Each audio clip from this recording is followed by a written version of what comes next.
It's okay. Off your mic, it's okay. Off your mic, Chai!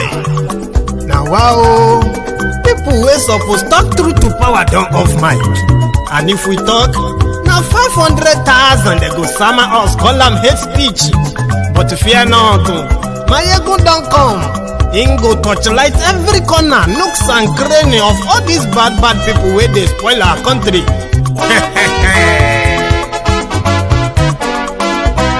So my people make we laugh, oh, yo yo.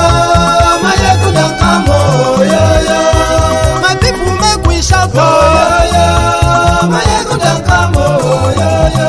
Maiyegun don't come, man of the masses, oh, yo yo. Maiyegun don't come, oh, yo yo. Maiyegun Diary Politico, oh, yo yo. Maiyegun don't come, oh, yo yo. This one not the off in mind, oh, yo yo. Maiyegun don't come, oh, yo yo. Can in the touchlight every corner, oh, yo yo. Maiyegun don't come, oh, yo yo. Okay, some people be they holla say they want the power. Chai, them be promise us say we go get light and power. Nah. Them hustle so they can't get the power. But now they know they do anything with the power. Sure. Every day, dollar just they get the higher power over naira. See them talk say make we off mind, but thank God say Maiyegun don't come. So my people make you laugh, oh, yo yo. Maiyegun don't come, oh, yo yo. My people make we shout, oh, yo yo. Maiyegun don't come, oh, yo yo. Maiyegun don't come, man of the masses, oh, yo yo. Maiyegun don't come, oh, yo yo. Maiyegun Diary Politico, oh, yo yo. Maiyegun don't come, oh, yo yo. This one not they off in mind, oh, yo yo. Maiyegun don't come, oh, yo yo. Person where they do evil, no one make person talk. Them say that Maiyegun, that man too they talk. He too they talk. Say Maiyegun Diary, he they hot like pepper. But every day then they take money in bulk. Poor man picking, they the street they hawk.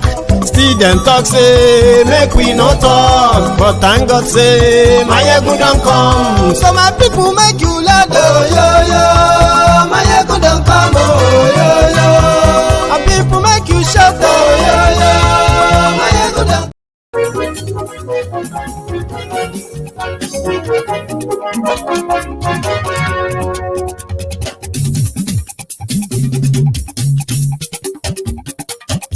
Hello there. Maiyegun Diary, number one.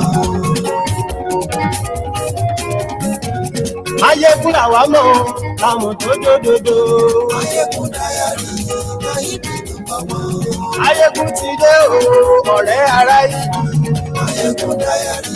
Good morning to you, good afternoon to you, and good evening to you from wherever you are watching from. This is Maiyegun Live. Maiyegun Diary, number one. Àṣírí ọ̀jẹ̀lú kì í bò níbẹ̀ o. Maiyegun Diary, number one. Bó bá ṣe eré, àní Maiyegun máa wí. Maiyegun Diary, number one. Ó sì tún ṣe eré, wàá gbọ́ níbẹ̀ o. Thank you so much for joining me from wherever you are watching from. Please take a moment to read the caption of the broadcast, the description of the broadcast. Take your time, please, okay? Then share the broadcast. Invite others, like invite your friends. Invite your not so friendly friends. Tell them, Maiyegun today. Maiyegun làwa mọ̀ tó dòdòdò. Maiyegun Diary, number one.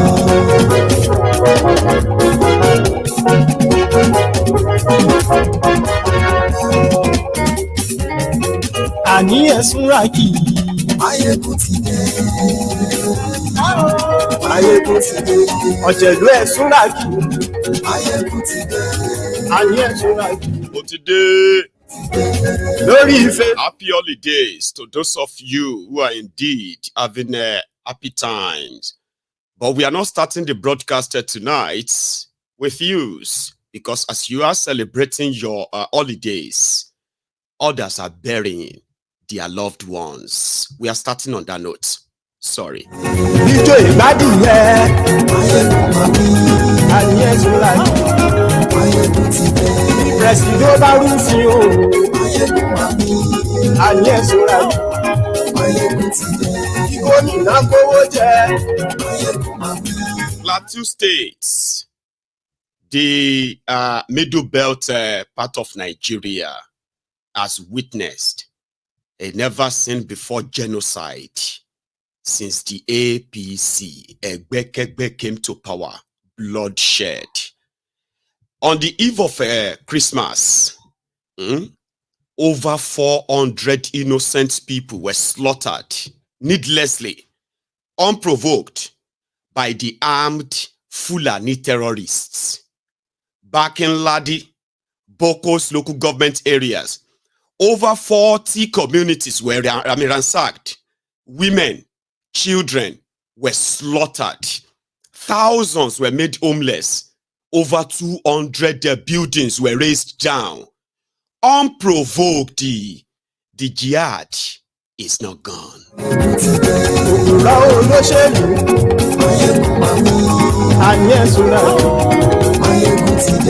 Ọ̀jẹ̀lú ẹ̀ súnrakì. Adìyẹ súnrakì.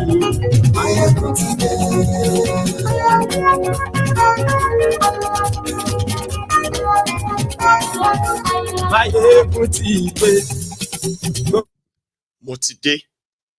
So good afternoon to you, good morning to you, and good evening to you from wherever you are watching from. It is Maiyegun live. I know that some of us are currently in joyous mood, happy with our families, having good time, being grateful for an eventful year, but still alive. And then getting yourselves and your families prepared for 2024. Well, the story is not the same in Plateau State, especially in the last 72 hours. Dear Governor. While we were preparing for Christmas, these terrorists, these criminals descended on our people again in various communities. I regret to inform you that as at this morning, we probably have had a harvest of deaths in excess of 100. We have buried not less than 15 people in Mangu local government, and in Bokkos, it's 100 and still counting, minus those who are missing that we cannot account for at the moment. Also, not less than 17 communities have been completely burned down, and those who survived are presently in IDP, in the temporary IDP camp, particularly in Bokkos, and it's been a great tragedy. What have we done to be able to get to this point before this current crisis? We resorted to both kinetic and non-kinetic strategies.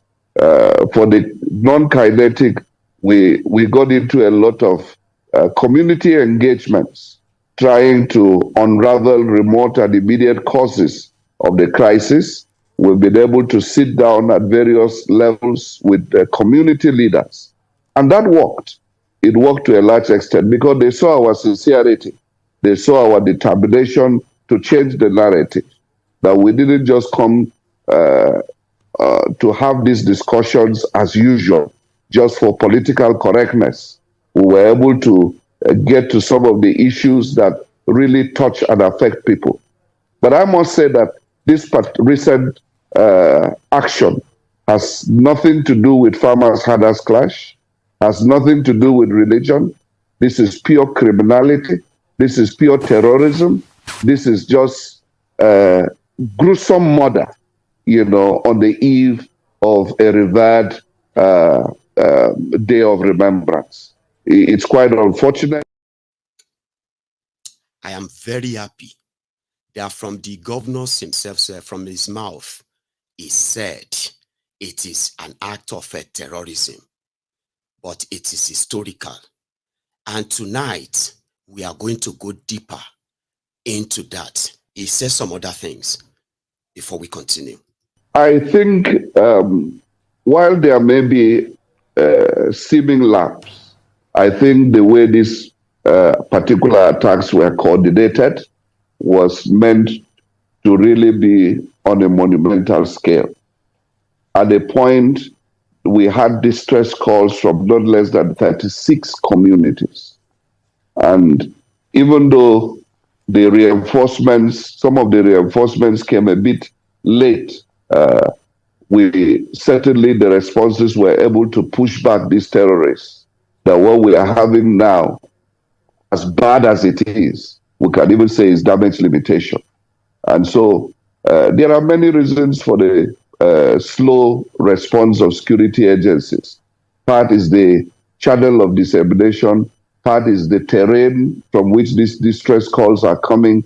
And, sometimes when you have achieved relative peace, it's natural that you can relax.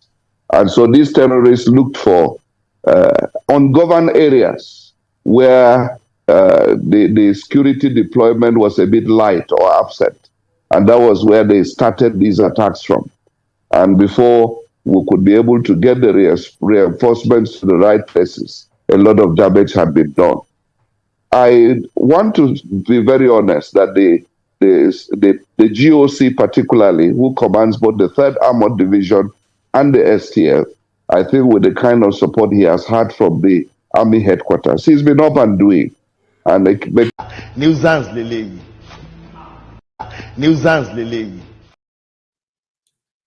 He mentioned ungoverned areas in Plateau State. On MaiyegunsDiary Politico, I have repeatedly told you that half, if not more than half, of what is today called the northern Nigeria is controlled by different terror groups. And you see, these terrorists, they are known to the political class of that northern Nigeria. Jos, Plateau State, Benue, southern Kaduna. And then when you begin to look at all of that middle belt and part, historically, you remember when we were growing up and we were reading all these Macmillan books, telling us about Uthman Danfodio, Queen Amina of Zaria, what other names are those? And they will tell you that they were fighting their enemies.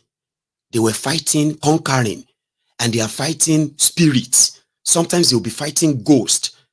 How many of you, as kids, read some of those ridiculous stories after removing the history from the Nigeria library? They replaced them with fictitious glorification of genocidists, terrorists. Uthman Danfodio was killing people that he believes, the local people that he met in what is today's northern Nigeria, he was killing them, slaughtering them, entering villages, burning them down, making himself the head of all those places. They brought them into the Macmillan Book of Children in Nigeria to glorify terrorists called Uthman Danfodio, a religious extremist, terrorist. Do you know the people they called his enemies he was killing?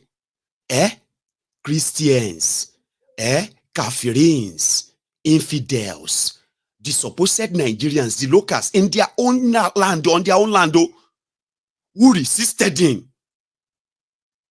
It was the people of the middle belt of Nigeria of today. They were the shield that protected the rest of the southern Nigeria from 200 jihadists that the children of Uthman Danfodio today have deployed other means to weaken us from within. Just like Sekou, my brother, said last night, Abi, the middle belt, they have been the receivers. During the civil war, the genocide of the Sharia North against the Igbos, They were able to convince the Middle Beltans who have resisted every trick in the book of these jihadists, starting from their great-grandfather, Uthman Danfodio. They stopped him. And they didn't just stop him. They stopped him with their blood, with their everything. And that was why every political means that they can get to coerce the people of Middle Belt, to make them believe that they are northerners, started kind of a wearing out when Bokwari and the Fulani terrorists unleashed terror on them. This is now like a monumental terror that is so different from the different historical terror they have suffered in the hand of Sokoto Caliphate, the internal jihadists, the descendant of Fodio.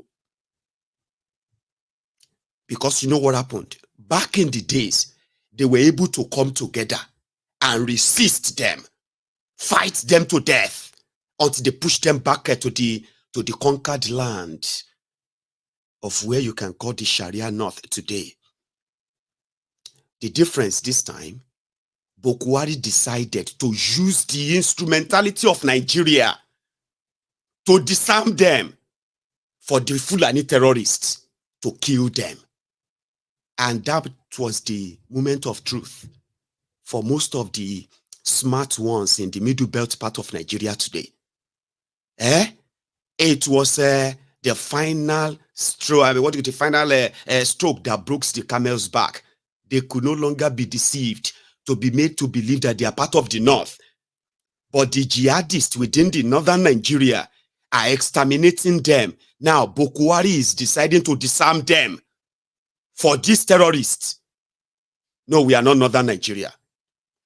We are Middle Belt. That argument started under Bokwari, the moment of truth, when they realized that they were only sleeping with enemies who are indeed using what they call the takia. Takia is when you will see some of them that sound like they are educated northerners. And they will be telling you, oh, we are not in support of all these things, but you just have to make sure you respect the North for what the North is. What exactly is the North is? Is the North about terrorism? And who are those being murdered? Who are the people who are suffering the genocide?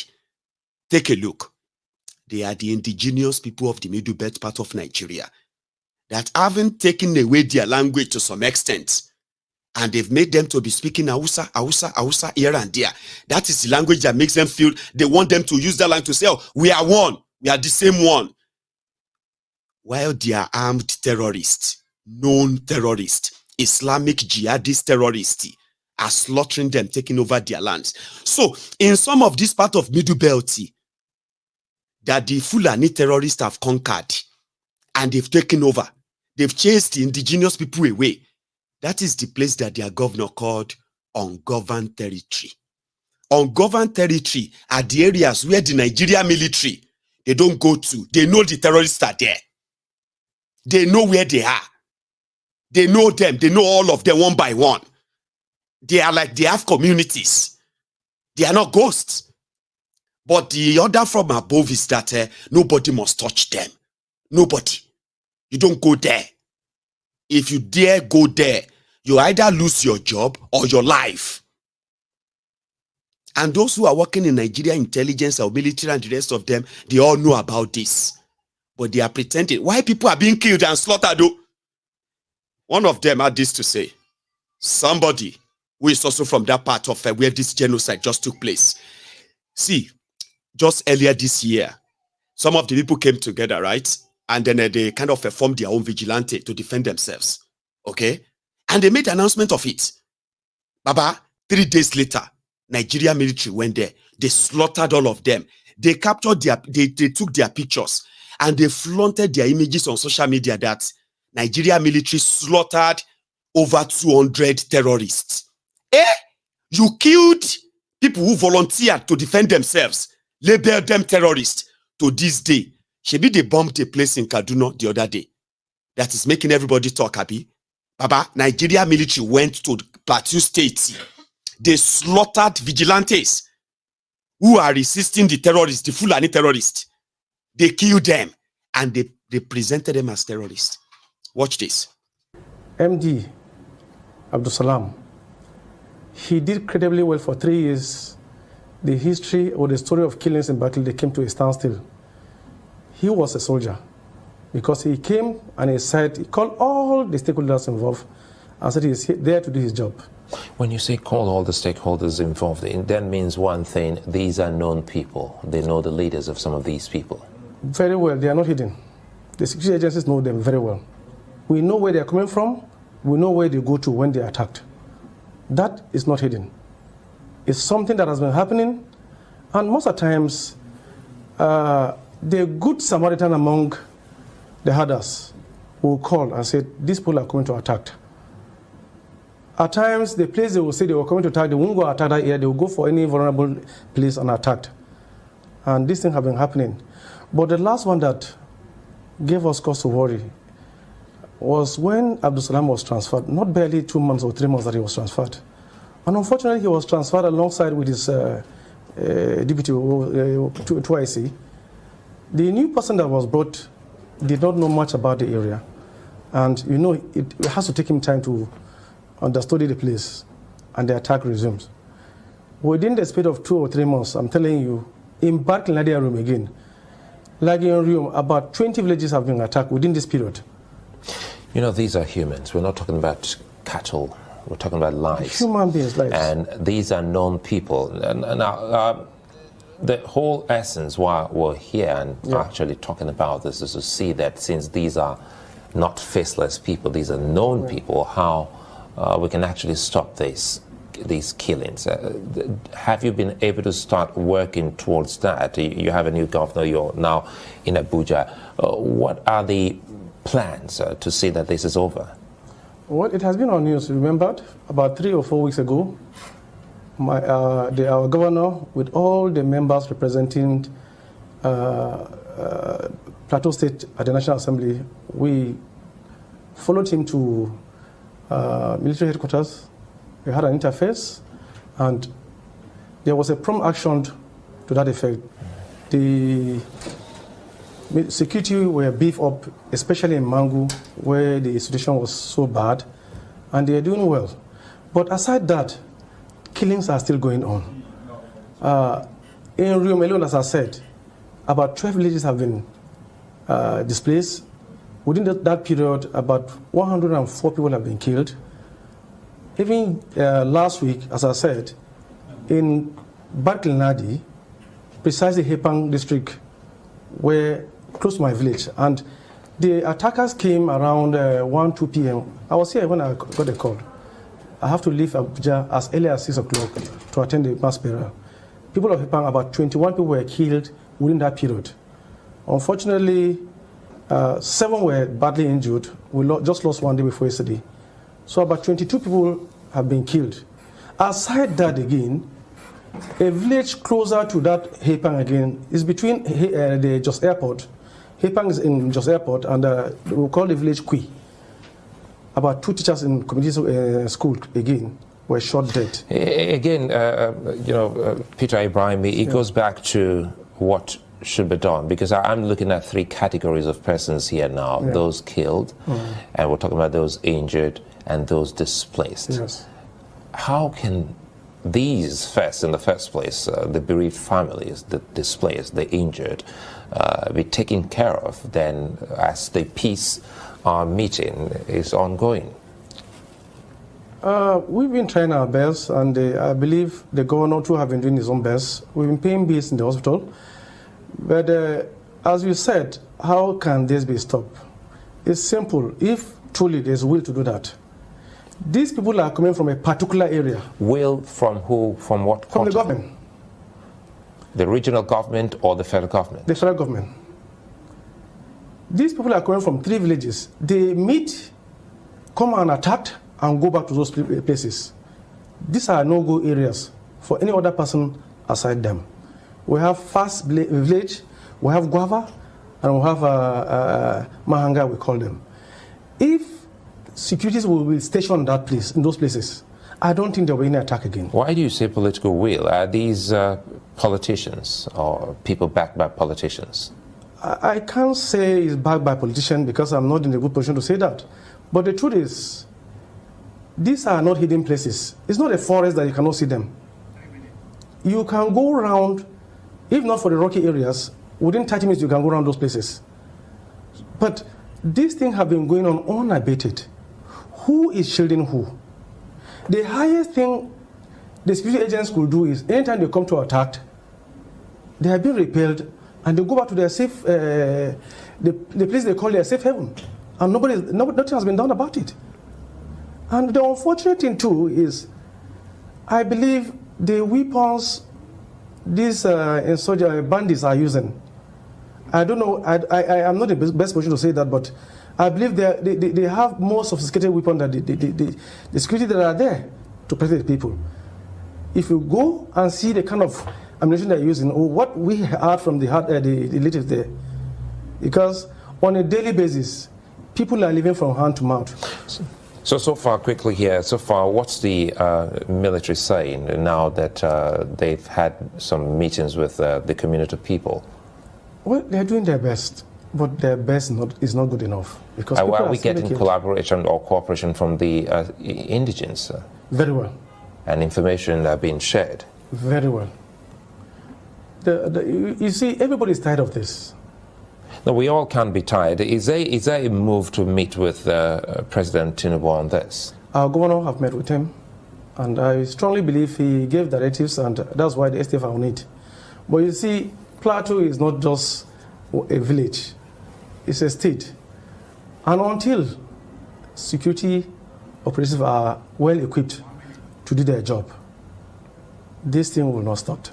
Secondly, you know, I was discussing with one military person, and when I heard about the salary of a major and a constable or other ranks, so they are not receiving up to 50,000 naira. How on earth do you expect these people to risk their lives? Look at what happened in Niger. How do you expect to risk their life? Because there are times, most of the times, they come to attack in the night, and you know what it means for them to follow those terrain before they will go and repel those attacks.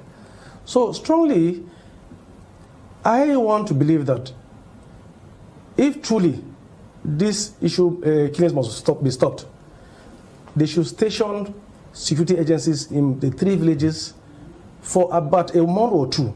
I strongly believe it will stop. I'm not saying the people living there are bad people. Not all of them are bad. We have criminals among, even the natives do. We have criminals among the Fulanis. But if truly the activities are being checked, it will definitely stop.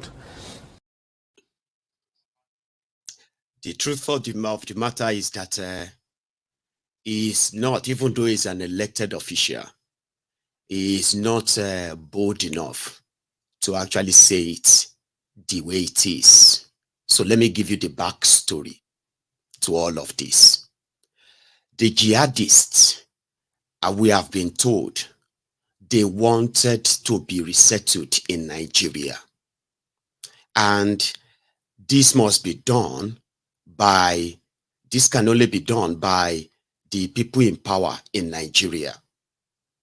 So when Boko Haram started their gimmicks and shenanigans, they started with, you know, parting with our lands or our lives. While the citizens, the indigents of a different part of Nigeria were rattled and kind of still wondering how they were going to deal with this. The criminal politicians from all this part of Nigeria as well, they were in on it.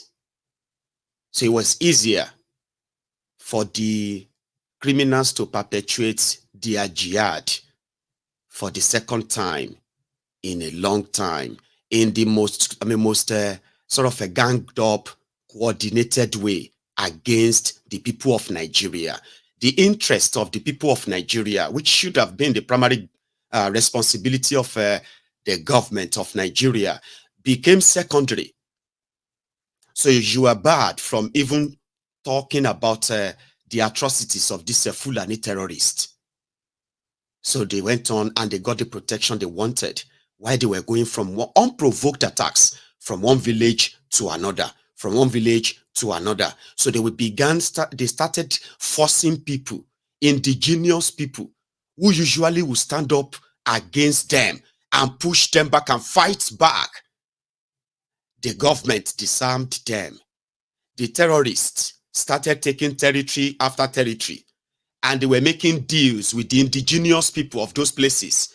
Security deals. There are so many parts of this middle belt part of Nigeria, northern Nigeria, where you have the Christian communities that have already been like conquered, already occupied by these terrorists. People are paying taxes to terrorists in Nigeria because Nigeria government considered those areas as ungoverned area. So you that is living in southern Nigeria, so if you hear the word ungoverned area in Nigeria, how does that sound to you? The ungoverned area in Nigeria are the areas where Fulani terrorists have taken over. Military don't go there anymore. Police don't go there anymore. Nobody goes anymore. The people there, they are now at the mercy of the terrorists. After they have slaughtered their men, women, children, whoever are left, they turn them to their slaves. They're paying taxes to them. This is happening right now as you are watching this. So when a chance presented itself, I believe the people of Middle Belt, they decided to grab it. They rejected APC, Egbekegbe, Muslim tickets. And for the first time, they didn't do that by going the other way, PDP. They went straight with the obedient. They rejected PDP, they rejected APC, but the system, the corrupt system in Nigeria, continued, to force them back under these criminal elements, including the PDP governor that just spoke there. They will remove him very soon. In their protest against what they have suffered, the people of Middle Belt, what they have suffered in the hand of the jihadists, APC, Egbekegbe, they understand the Muslim ticket more than the rest of you, especially you, the wannabe jihadist from Western Nigeria, the Ronukus. The people of Middle Belt understands the jihadists called Northern Nigeria more than the rest of Nigeria. So when they saw Muslim ticket, they didn't blink. But what did the system do? The system forced them to remain. And that is why what just happened now. And with what will still happen is to what? It's like a payback time, like a punishment. The Fulanis are now saying, the people of Middle Belt, they disobeyed their sheikhs. You disobeyed our sheikhs. You did not allow the advancement of Islam in Nigeria. That means you are enemy of Islam. So because you stood against the order of our sheikh, Muslim, right? You will pay. Not because they have the capacity to make them pay, but they know with the government of Nigeria, the people who are supposed to stand up and defend themselves, the military of Nigeria will kill them. And the terrorists can walk in the middle of the night, start burning the houses of armless people, and they will begin to record all this. And their media will tell you, over 100 bodies. They will turn you to statistic. They won't even be able to name each person that dies. They will say over 100 people, over 200 people. So they Nigerians are just made to sit duck, wait for the terrorists. So in this case, the people of Middle Belt, they are about to see the greatest attack that they've never seen before. And I remember this. They were so sad that Nigeria cheated them. You know what they could have done? I'll tell you something. Why many of them believe that Peter Obi won the election. They believe that if it was Peter Obi, number one, the military will not need any political will to go after terrorists. They believe that. And they gave it all. Sure you get. You remember this man? Hello, my name is Magnus Oraka. Right now, I'm a very, very wounded person now. In fact, this country they call Nigeria is rubbish. This is the most useless country that my papa and mama born me inside. The most useless country. Most useless country. But a few people make this country useless. Very, very useless country. Plateau result where Peter Obi sweep. Where Peter Obi sweep, now they tell say Labour Party 460,000 APC. That means Peter Obi manage win. That's a big lie. INEC. How many times I call you now? 2 times. Make I add one, make it be 3. INEC. Okay. We will come bomb the office down. DSS, police and army, Mona can arrest me. In fact, I don't buy mattress so I go take sleep for any prison. I don't tell una say, una cell, prison cell, open and very big. Because the people you go arrest, they go plenty. People you go arrest, they go plenty. Plateau resort, 1.2 million, they got reduced to 400,000. A whole 800,000, they cut and come out. Say Peter be win with just small. Plateau State, come, they don't, come, this poly unit here, this place, Sham, this place, now poly unit, make we enter, make we ask them, what is the result? That they will be not the figure. No, they don't be only here. Wait, they record on live. You don't live, Abi? No, wait now, me and I don't talk before. No. Me and I don't talk. No. What will be the result for this police? What will be the APC result for here? 27. PDP 36. Yes. Labour how much? 504. 500 only here alone. Only this place alone. 500,000. And so I personally went to each poly unit, about 30-something poly units. They don't call the platoon. Yes, now. They don't call them. You just tontona. I personally went through over 30-something poly units, and each poly unit. They don't call the. For Plateau State, say na 400,000. Not maybe 1.2 million. They just tontona. 1.2 million. We want to this country. We want to. I swear to God, INEC.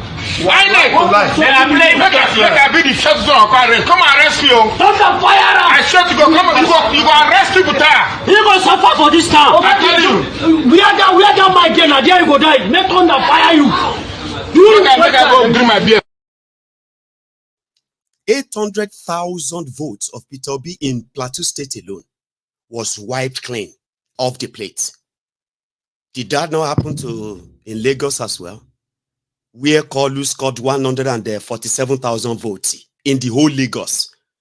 Peter Obi 980,000 votes, nearly 1 million votes. They wiped off how many again? Almost what? They now brought a Bokkos, Tifnumbu, 560 something, Obi, 560 something. So Obi now led him with just about 9,000 votes. You saw all of that.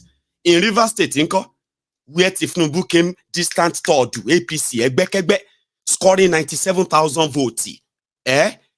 Obi 350,000 votes. In Rivers State of Wirewike, they wiped all of that away. They put they gave Tifnumbu 300 and something thousand votes. Then gave Obi 300 and something, 170,000 votes. Abi, you saw all of that to prevent all this madness. People who know the North very well, they put in everything. But Nigeria judiciary, INEC, they forced APC on them. They are going to remove that their governor in the next few days now. They will remove him and give it to APC, Egbekegbe that lost the state, so that they can continue to open the floodgates. If they see you with catapult, they will treat you as a terrorist, while the terrorists are walking about with machine guns, war guns. And once they carry out all the massacre, they move back. Excuse me. And everybody will begin to go and visit who? They were in Lagos earlier, visiting Kolu, to come and commiserate with Kolu because of the people that died in Plateau State. Where is that their useless visit again? I think I had it earlier. Ignore that. So Kolu is in Lagos, as you all have seen some of them visiting there. The governor of the state where this slaughtering took place is saying that they are doing meetings. I told you. So what the politicians are resorting into is that, okay, let us make deal with them so that they will not kill us. To ask them, what do they want? Because from when it comes to Abuja, the deal, if Tifnumbu want to remain there, is to just what? Just look away, new. Because we believe that you are likely not going to protect us like that of Bokwari. But as it stands, it is from where Bokwari stopped that Tifnumbu is continuing. Somebody said that the Yorubas, in fact, hang on, it was Sekula, brother, who said yesterday that that's the reason why they have made you believe that the Igbos are the enemies. The Igbos are the threats. Because the Igbos are the only people who understand their Islamization agenda, and there is no way it's going to be sugar-coated, whether an Igbo man is the president, Yoruba man is the president, Fulani man is the president. A very, very intelligent Igbo man knows that none of this will stop the agenda, the Islamization agenda of this rogue, because they have lived through all these schemes, and they are the greatest example of the divide and rule of the jihadists called the Fulani terrorists, and their, and their rulers. Oh, that the Igbos are the threats coming to what is because they have been the only one who have genuinely, without any sort of what do you call it, any hidden agenda, they have been the one who have genuinely stood against these jihadists and what they represent. In order to isolate them, they created states. And in the states, they started cutting out indigenous Igbos. They are cutting them down to other states, creating states in a way to make them look smaller. But nevertheless, they continue to be that serious headache as it is. So, when their politics of division, Muslim tickets, which was pretty much unsellable, they decided or resorted into ethnic politics, remember?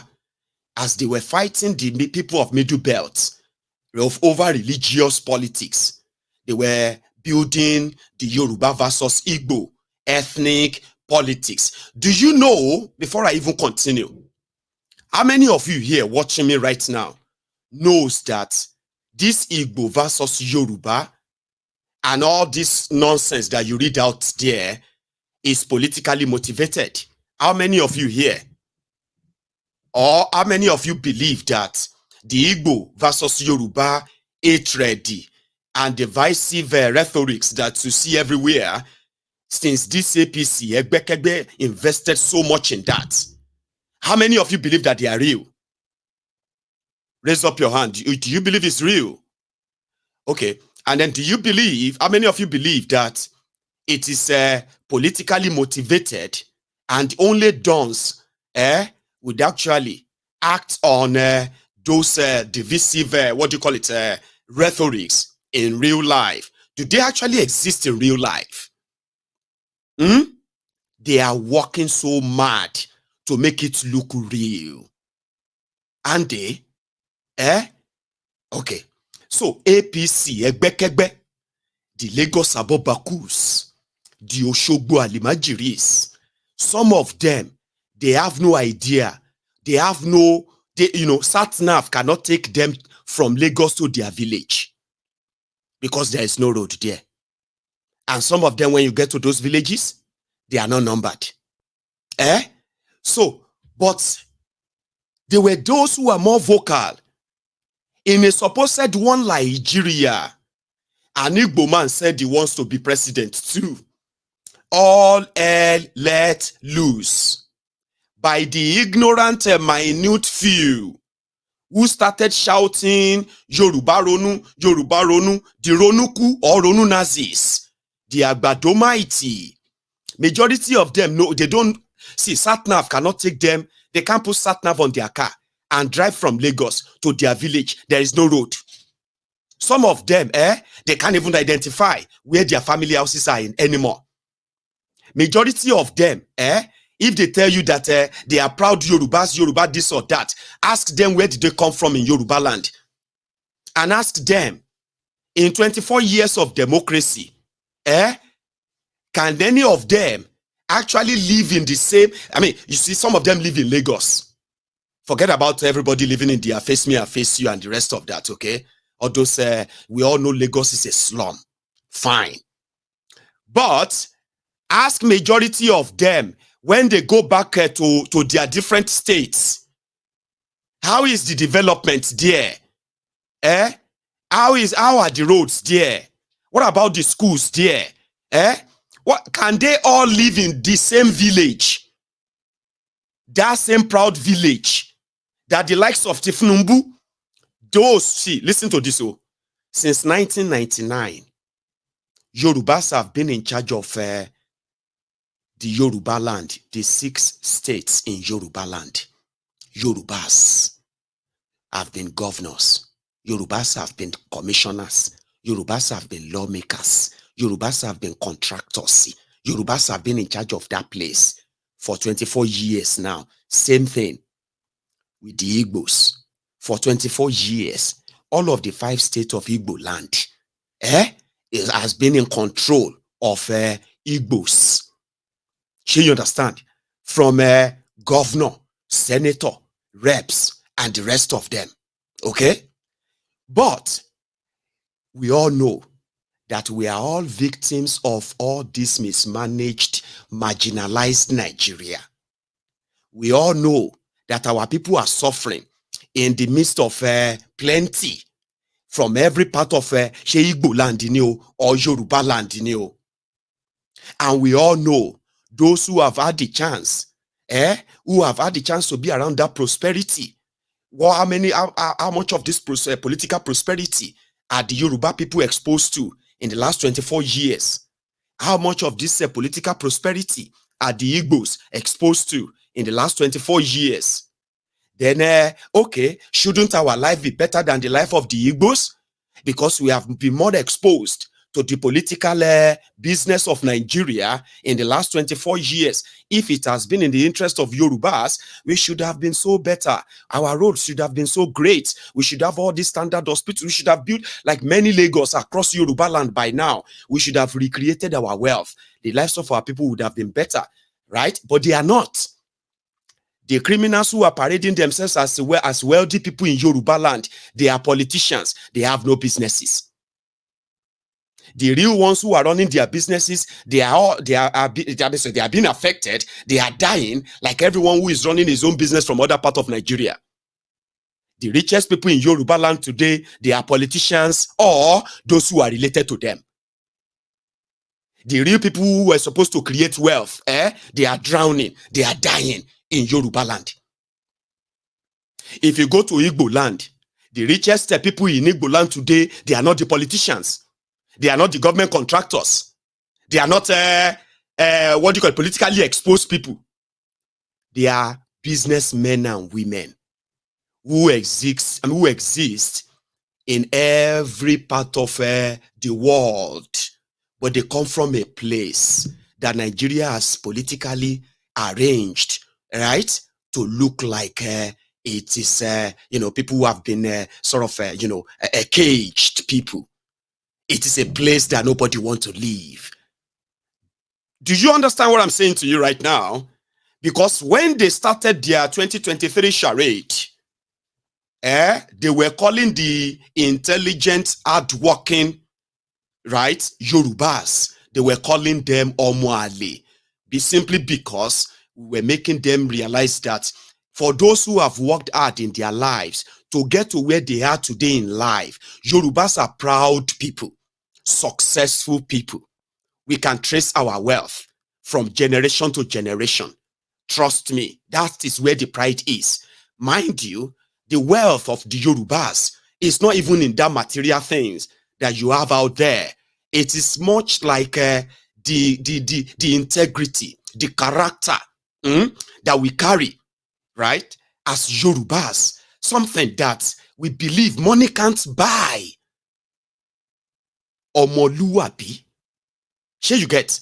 So an Omoluabi will not be associated with agberos, will not be associated with corrupt criminals, chancers, thieves. Talk less of bigoted, little-minded ignorance, who decided to ignore those who were supposed to be responsible for their own growth. They left them and they started pointing fingers at those who have nothing to do with their miserable existence. So limiting the Yorubas to the people who support Ifnumbu is an insult to the real Yorubas. Yorubas who knows their parents, who knows their father, who knows their mothers, who knows the history of the names they carry. The names that is so big, so important than the riches of this world. So a Yoruba man will not stand up and defend a drug dealer. It is impossible. So you see those people who now misrepresented this Yoruba, who have nothing to present to defend a drug dealer, a certificate forger, a nameless person. They call those Yorubas who try to correct them, they call them Omoale for Tifnumbu. And they went on to start, spreading the fear of the Igbos this, Igbos that. And the Yorubas, the sensible Yorubas were so alarmed. Like, what the hell is going on? What are you talking about? We are not jealous of anybody's success. We are proud to be associated with them. They are proud to be associated with Yorubas, where if some of them link their successes in life, they link them to Yoruba land. That is a pride for an average Yoruba person who is sensible to understand the economic importance of this. We are not their rival like that. We call it LV competition until the Tifnumbu of this world came and they said we should pick up bottles, we should pick up guns. Wherever we see the Igbos, they must be destroyed and they must go back to their Anambra. We all know that the Igbos always go back every December from all over the world. It's not just Lagos. And it's quite like a carnival for them. But the last 8 years, APC, Egbekegbe, they turned a civil agitation, referendum, which is part of democratic experience, they turned that into war.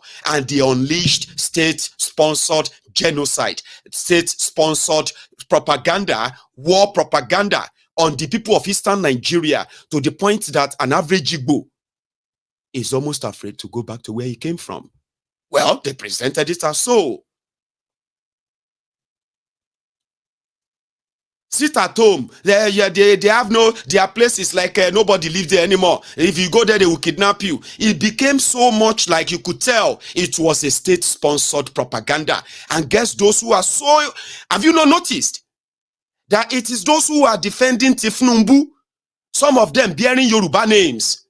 They have been the ones who have been the highest campaigner of the Eastern Nigeria is not safe. Eastern Nigeria is not safe. There is no job there. There is no money there. People are living inside the hut. The villages are this or that. They cannot go back to their village. That is why they are stuck in Lagos. Have you not noticed that there are those Lagos Abobakus that are promoting that? A sensible Yoruba will not be that gullible. Come on.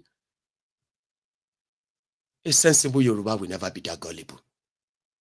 So the campaign of go back to where you come from, because they were so scared that the Yorubas were going to kick them out. Yorubas actually kicked them out in Lagos. They lost Lagos. You saw what happened. And in order for that not to happen again, they had nothing to present in 24 years other than tribal, ethnic, divisive politics, threats.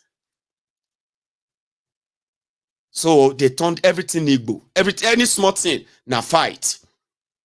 When you go on social media during this election, and they say, oh, let us do the thread of fine Igbo girls.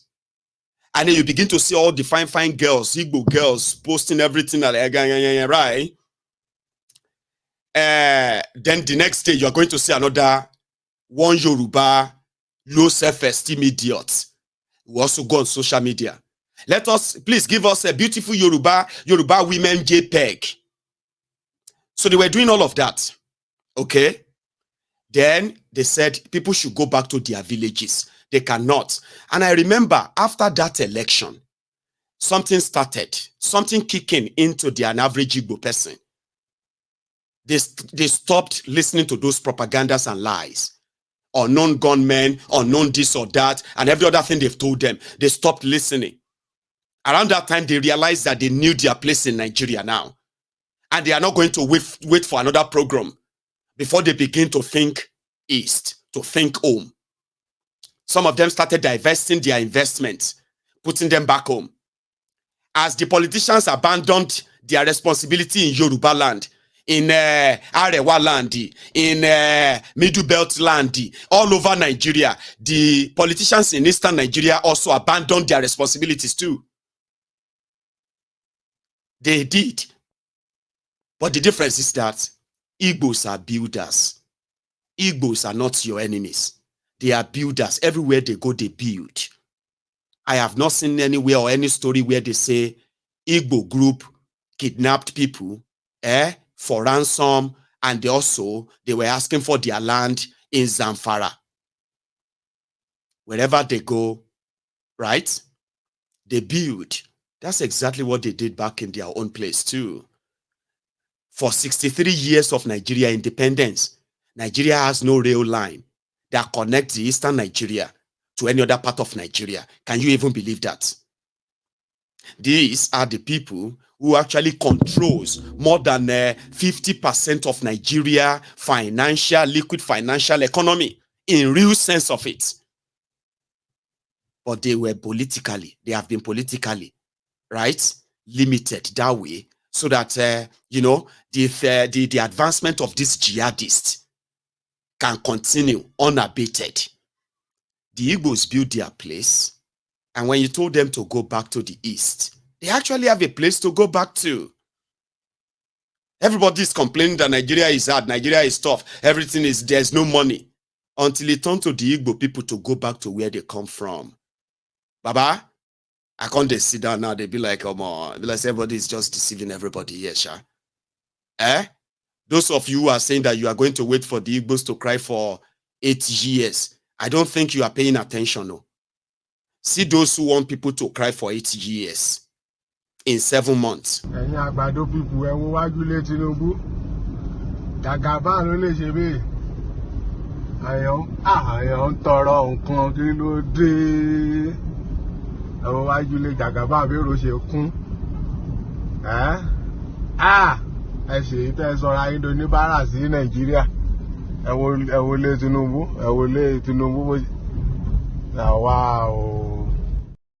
The people that want to see the Igbos cry, your politicians are saying the Igbos are your enemies.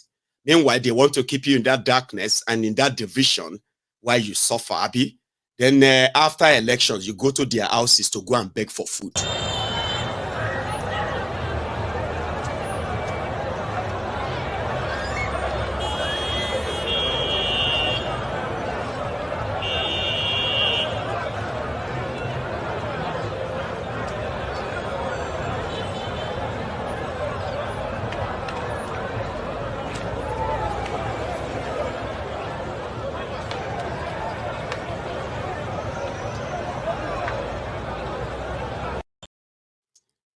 That is the Ronukuzo, the Yoruba Ronukus. I was telling you here the other day, I said, when they said Yoruba Lokon, do you think they were talking about your own Yoruba? Do you think they give a damn about your children's education? Do you think they care about your economic survival and existence? They don't give a damn about you. You are just so dumb to think you are doing it for Yoruba. And as for the people that should go back to Anambra, somehow, like I said, when it was time for the most handsome Yoruba JPEG, we saw the handsome Yorubas everywhere. Then we say it's the most beautiful girls, your Igbo girls. We saw the most beautiful Igbo girls. Or let us see the most beautiful culture of Kinikon. You are doing all of that nonsense for your low self-esteem on social media. Fine. But doings is different from doings. We all know that everybody should leave Lagos, go back to where you come from. At least for holiday, go to your village and do holiday. I am an Ijebu man, okay? My family has been in Lagos for like at least, as I can remember, more than 80 years. But we are Ijebus.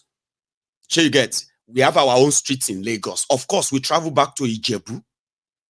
So when we go back to Ijebu, we go back to our own mansion too. So you get. And I remember that, you know, when I was younger, people used to come back to Dogbolu. They will open up all of their own, you know, their buildings. Their children will come back from abroad. Yorubas, we do go back home too. Sure, you understand? But back then, there was no this political thieving. It's not this massive then, or maybe not much pronounced. You could tell people who were civil servants. You could tell people who are like, you know, businessmen or women, whatever you do. People will come back home. Everywhere will be bubbling. Like, you know what I mean? December, like, even all of us that they came back home to meet, we would have we would have bought ourselves new dresses. Kids who dressed up, we'll be going to different houses. Some of them will be helping them to clean their houses because they, you know, they come back home maybe once or twice a year. All of that are changing today. Don't let us lie to ourselves. Okay? More people have become poorer in Yoruba land. Sure, you understand? People who have businesses, you have seen them, they've lost their businesses. Our people have become more and more and more poorer in the last 24 years. But if you don't tell yourself that truth now, yeah, it will stare you on the face. Because save for those who are, except if you go to politicians' houses now in Yoruba land, those are the places you likely go to now. Politicians. Sure you get. So those are the ones who are always going to be sharing food, sharing this, and all of that. The people they told to go back to Anambra, when they first enter, come be like, na elephant then take enter.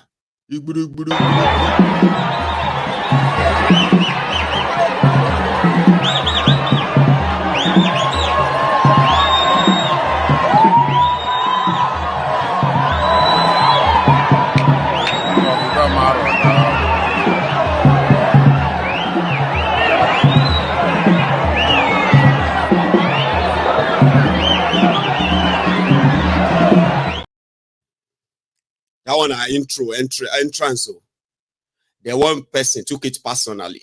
Like this man, he took it personally.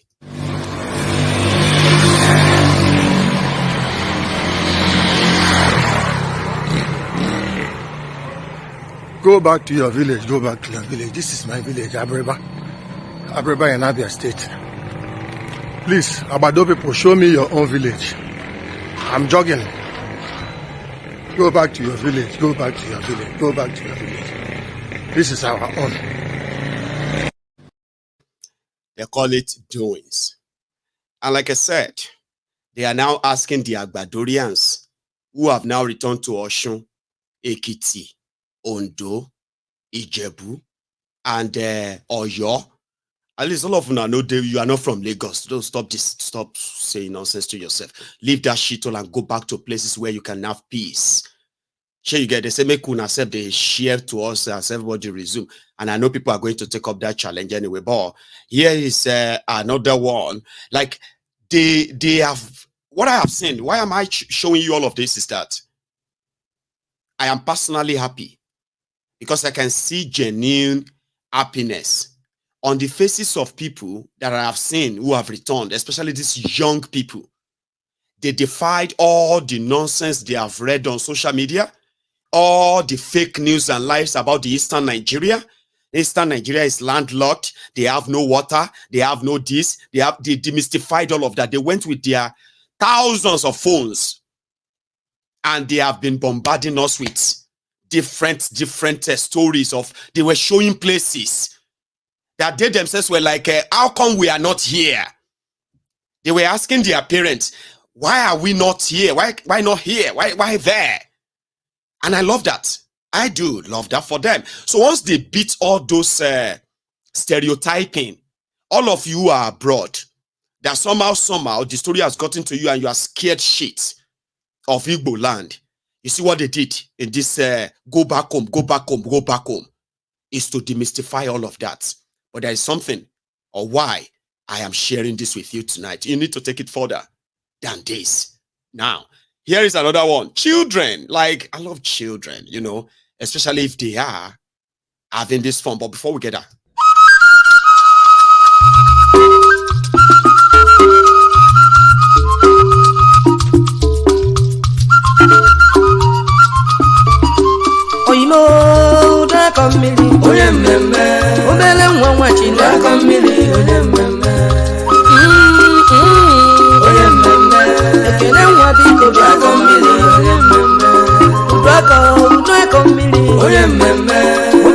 voice in a million.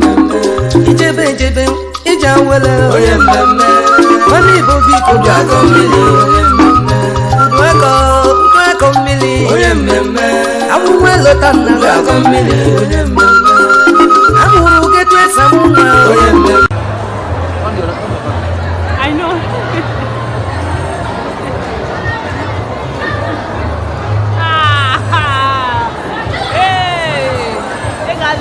Everything is good.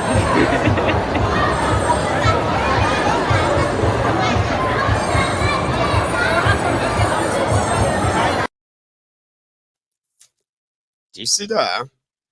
And it is from Ebonyi to Enugu, from Enugu to Anambra, from Anambra to Abia, from Abia to everywhere. Is like even the economy of the eastern part of Nigeria, too weary, actually came alive. And I bet it, if those who are doing this, data collection on, like something like this, when they come out, they will come out with mind-boggling figure after all of this. And that is where I'm actually still going.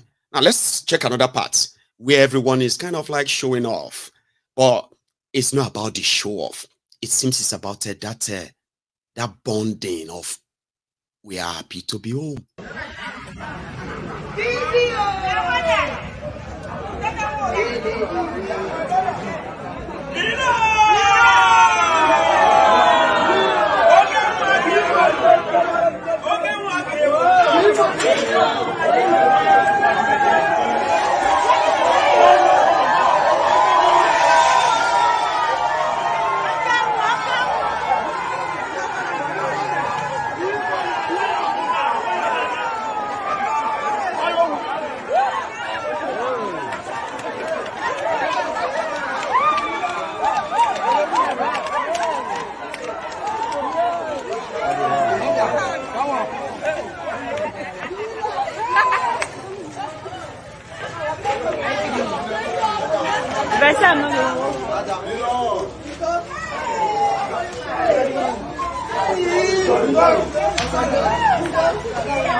It's actually the fact that, the feeling, it's not the money.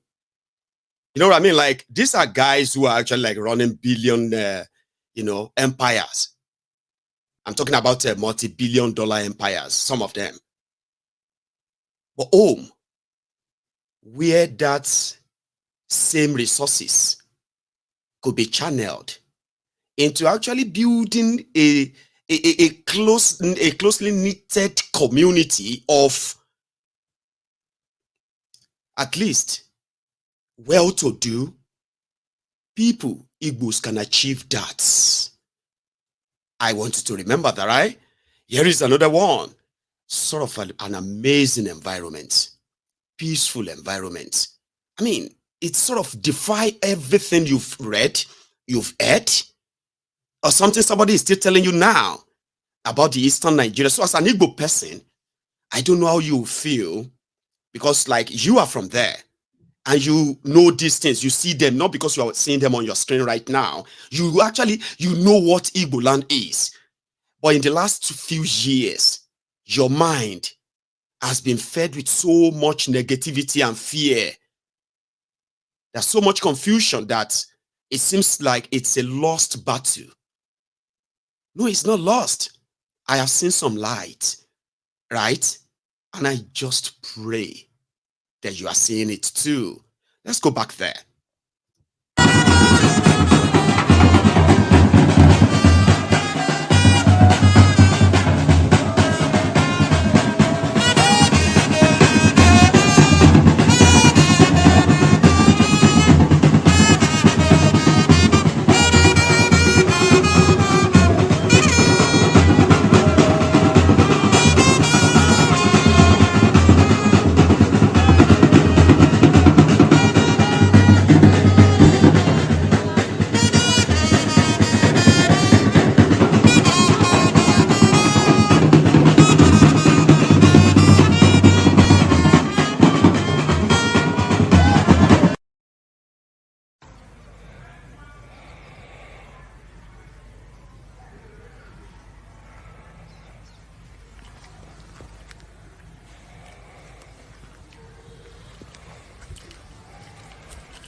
I mean, I would enjoy such atmosphere, enjoy it and just being around my people, kind of feel them and see the happiness on their faces, like for days like that. And I would actually love to see that all year round. Igbo man is considered a very proud person. Oh, Igbo man is too loud. Igbo man should just keep things to himself. They cannot keep things to themselves. They are so loud, and that is why they are arrogant, and all of that stuff. So that's why people are jealous of them. This sounds like a loser talking. I am a Yoruba man, okay? And I mean, I can flaunt my success if I want to. I think it's a matter of choice, not principle. Igbo man will talk about his success because you can trace it. Igbo man will show you his success. He will revel in his success. He will walk in it majestically when he knows that you can go check how he made his money. If an Igbo man makes money in politics, he will brag and he will tell you, I make my money from politics. It's simple as that. So if you become jealous, instead of calling an Igbo man proud for being proud of his achievement, or talking about his achievement, like bragging about it and the rest of that, have you actually met an American? Oh, I think you should meet an American that really has money. And they talk about themselves, and what have you? The one that really talks. That's a matter of choice. It's not a matter of principle. I can talk about my success. I can keep my mouth shut. I can brag about them. I can show them. If you have a problem with that, that is jealousy. You don't hate me for that. You don't then turn why you want me destroyed to me being kind of not being able to keep my mouth shut. An Igbo man that made his money genuinely will not keep his mouth shut. So you probably would have one reason to justify why you think an Igbo man deserves all the hatred, all of the politically targeted hatred that some of you have helped them to sustain, simply because an Igbo man will not keep his mouth shut when he makes money, when he does this. I think we should all get angry together, because when you meet a successful Igbo man, if he doesn't tell you about his house, maybe he's not yet successful. I think I found one in this their homecoming. It's amazing. Watch this.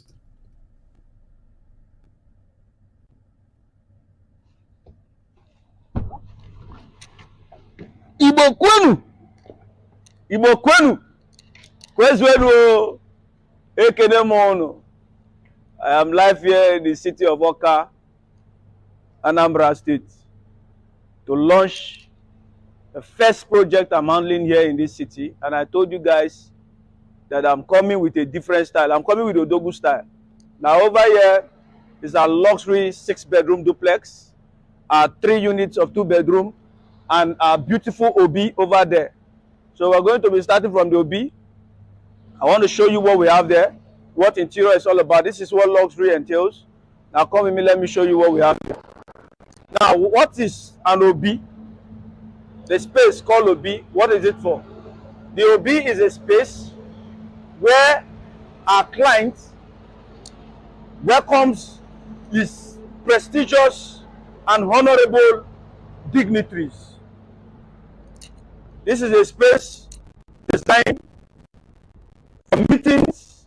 This is a space designed for indoor meetings. And you can see over here is a feel of luxury. It's a feel of royalty, because OB means honor. And I believe our Igbo brothers will agree to that. So over here is the OB space. You can see how beautifully designed this place is. Everything here is super done by Dreams Interiors. And now let's go to the main court, where you see flexibility in interior design. It's a grand style opening, and Dreams Interior We'll give you nothing but the best. We do not compromise quality. And that's why I said, my Eastern brothers, get ready to feel the venom of Dreams Interior, because I am the Oshinozo of interior designs. Now, over here is the anti-room. A lot of you call it the first parlor. Whichever one that pleases you is okay with me. But this is how cozy this place is. Fully designed, stylishly decorated by Dreams Interiors. You can see our collections of colors. But that's not all. What does your walkway look like? Come with me, let me show you. You can see the style here. Everything here is premium. Designed to specification. But that's not all. Let me take you to the living room where a lot of characters are being displayed. What else are you waiting for? Look at our luxury TV console. Igbo kwenu. Ndi Igbo kwenu. This is what we do. Dreams Interior is here as the Odogu one came, the Odogu one of interior design. I said, let me show you this beautiful piece of art. This piece of creativity that we brought to the east. Oka, to be precise. Nah. Ebendo. Let me wine and dine with you from our luxury wine bar space. Very simple and classy. You know, as a traditional man, whenever we step into a space, we try as much as possible to break kola nut, and it is so appealing to the mind and to the heart. So this space you see here is a gossip space, a space I set aside so my client can take a break out of the living room. You can see how beautiful this place is. But that's not all. Let me take you to the dining space, because I know a lot of you are anticipating to see the dining. There is a beautiful linkage between the dining and the staircase. So you can see our luxury buffet set over here, beautifully designed. The concept here is classy. Now this is our dining space and beautiful stairways. This is what royalty is all about. This is what elegance is all about. The question I ask my prestigious and potential client is, where exactly do you want to dine? Because royalty is not beyond this. But within the atmosphere of this beautiful design, let me show you one of our visitors' bedrooms. The question here is, how important are you as a visitor? Because it is only for important personalities that such a creative piece can be made. Just for you to feel at home, feel welcome, and all of that. Now, with so much, I built this country. I employed 13,800 workers. People employ nobody, and nobody asks them their source of wealth. I have 3 factories in Lagos, Nigeria. I have 2 factories in Ota, build manufacturing. I have 3 factories in Aba, manufacturing. And I'm a thief. And people that cannot explain where their source of wealth comes from, they are not thieves. I leave everything in the hands of God. God will judge.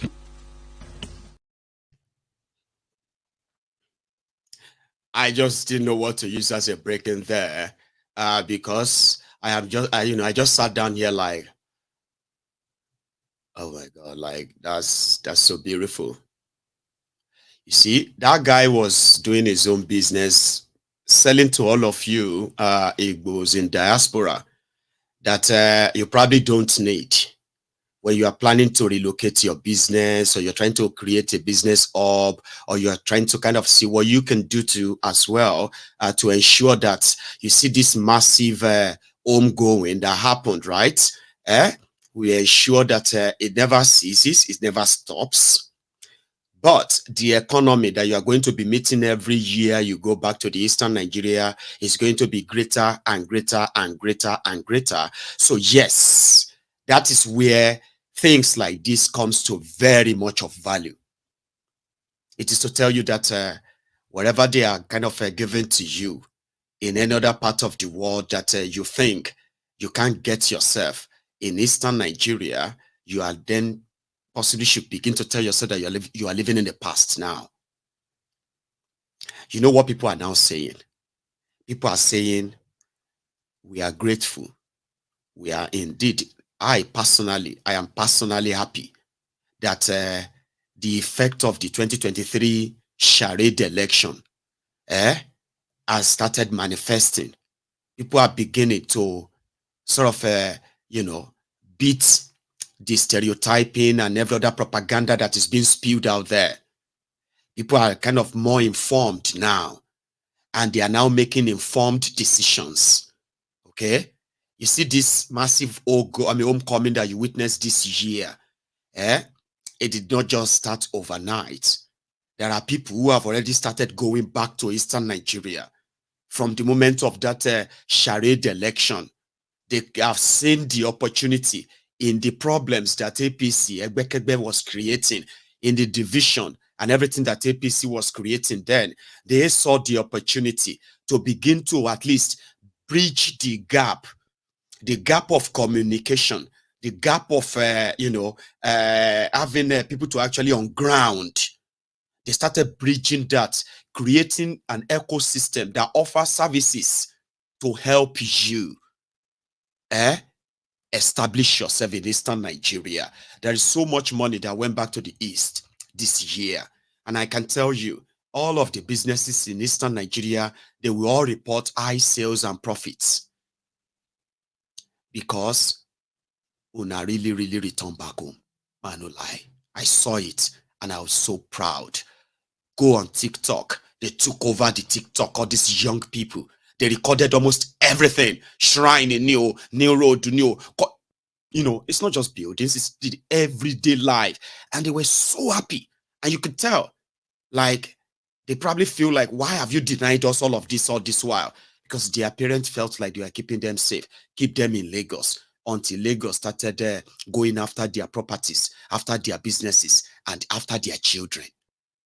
So now, if you tell them there is unknown gunmen everywhere in Eastern Nigeria, unknown gunmen should come out and come and attack them. There's not been any single violence. There's not been any single security crisis or anything at all since these people returned back. The only threat they faced have been from the Nigerian police, Nigerian military, and every other criminal organization that put out a roadblock out there.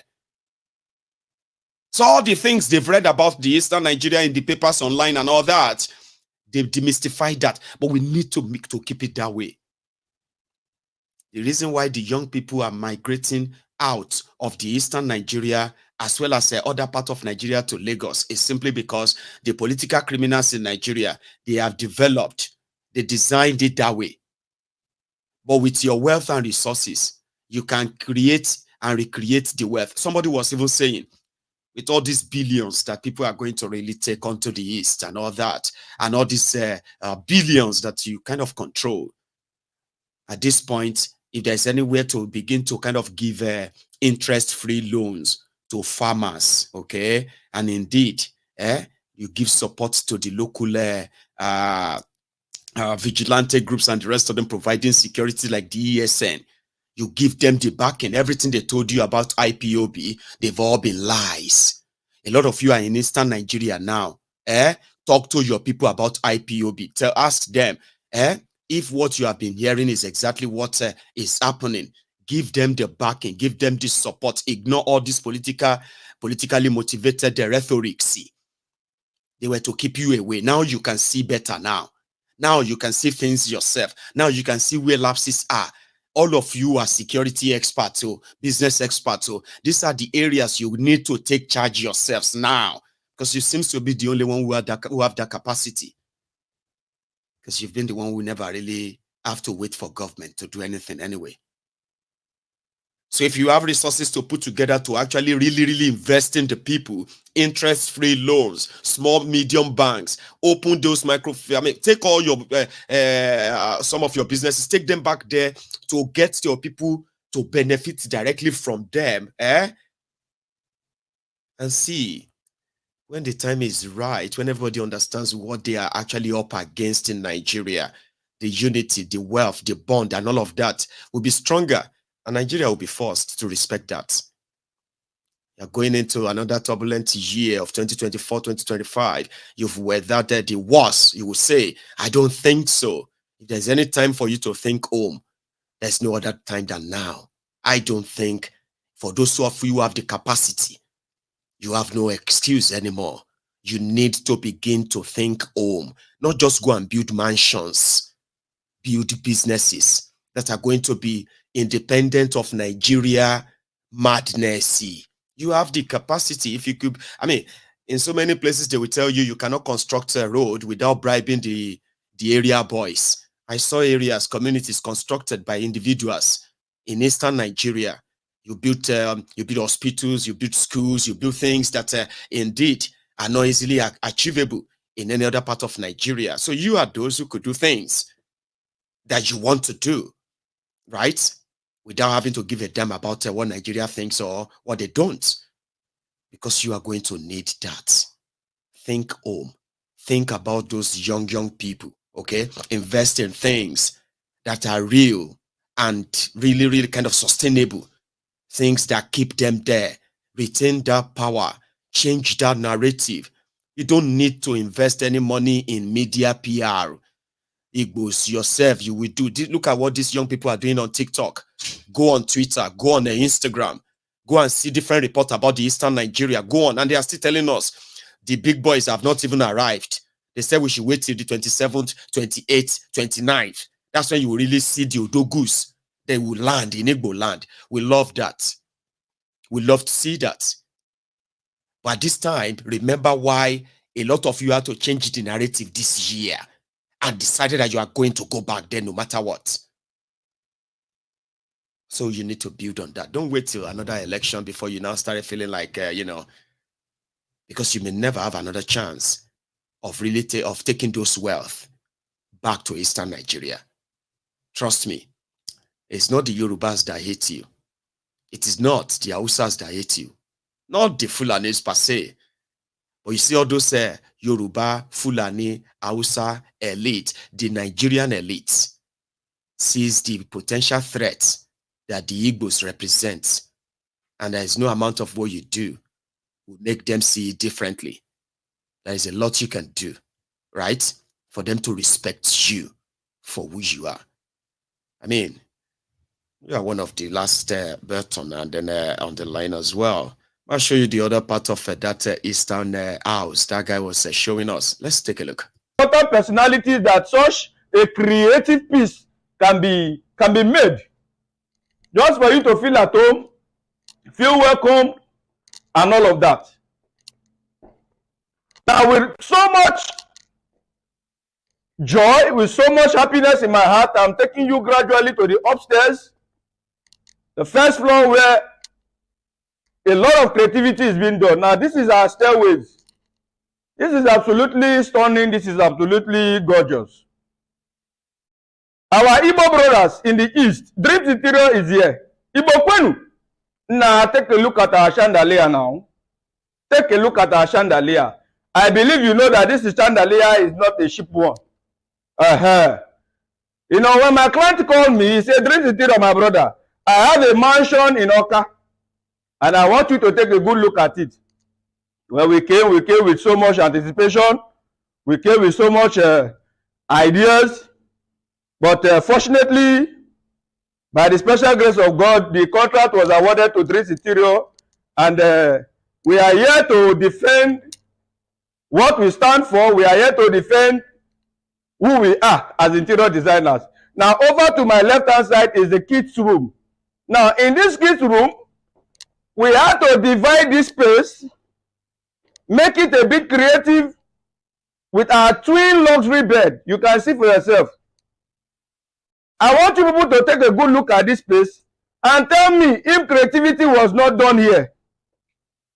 You go back to your drawing board and check properly if Dreams Interior did the best here. Just imagine what we have. Isn't this beautiful? Isn't this lovely? I know you must be wowing and wowing and wowing. This is not the best you have seen. Come, let me show you to the madam's room. It is one of the visitors' bedrooms we have. Yeah, you can see our bed concept is incredibly out of the world. You see the TV console, everything is out of the world. Igbo kwenu, Igbo kwenu, so this is what we are talking about. I said I'm coming to the east with a different package, and Dreams Interior has fulfilled that promise by setting up this space to the standard that it deserves. What a home. This is not all, in case you are still wondering. Let me take you to the second visitor's bedrooms upstairs here. I told you it's the 6-bedroom duplex. So this is another room. Dreams Interior, Zukwanike. Dreams Interior, Zukwanike. This is what we have here.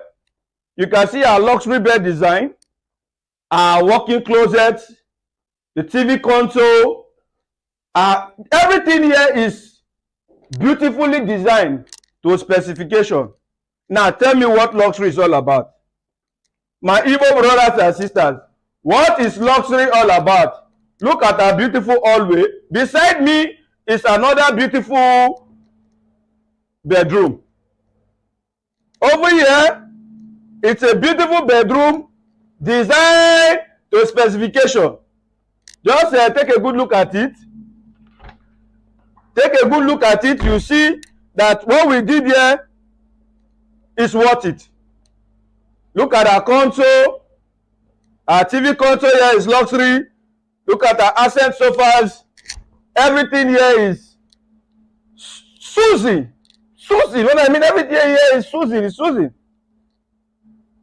Imagine you coming into a space like this. It's a medicine to the body and to the soul. But that's not all. Let me take you to the family lounge. This space was carefully designed to accommodate the family union, the family time, and family bonding. You can see our collections of colors are earthy in nature.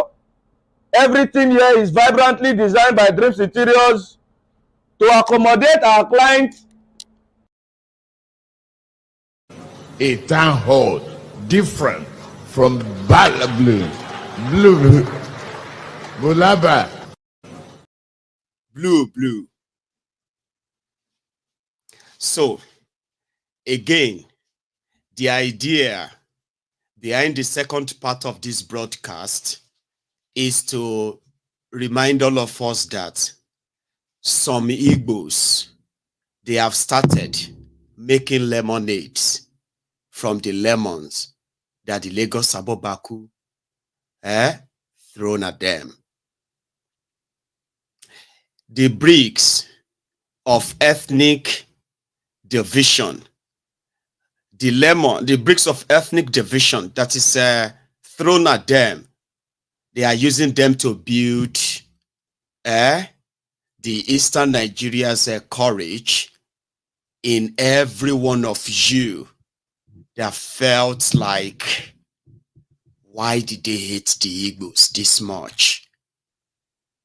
The Igbos don't need anybody's pity party. Do you understand? What the Igbos need is self-awakening.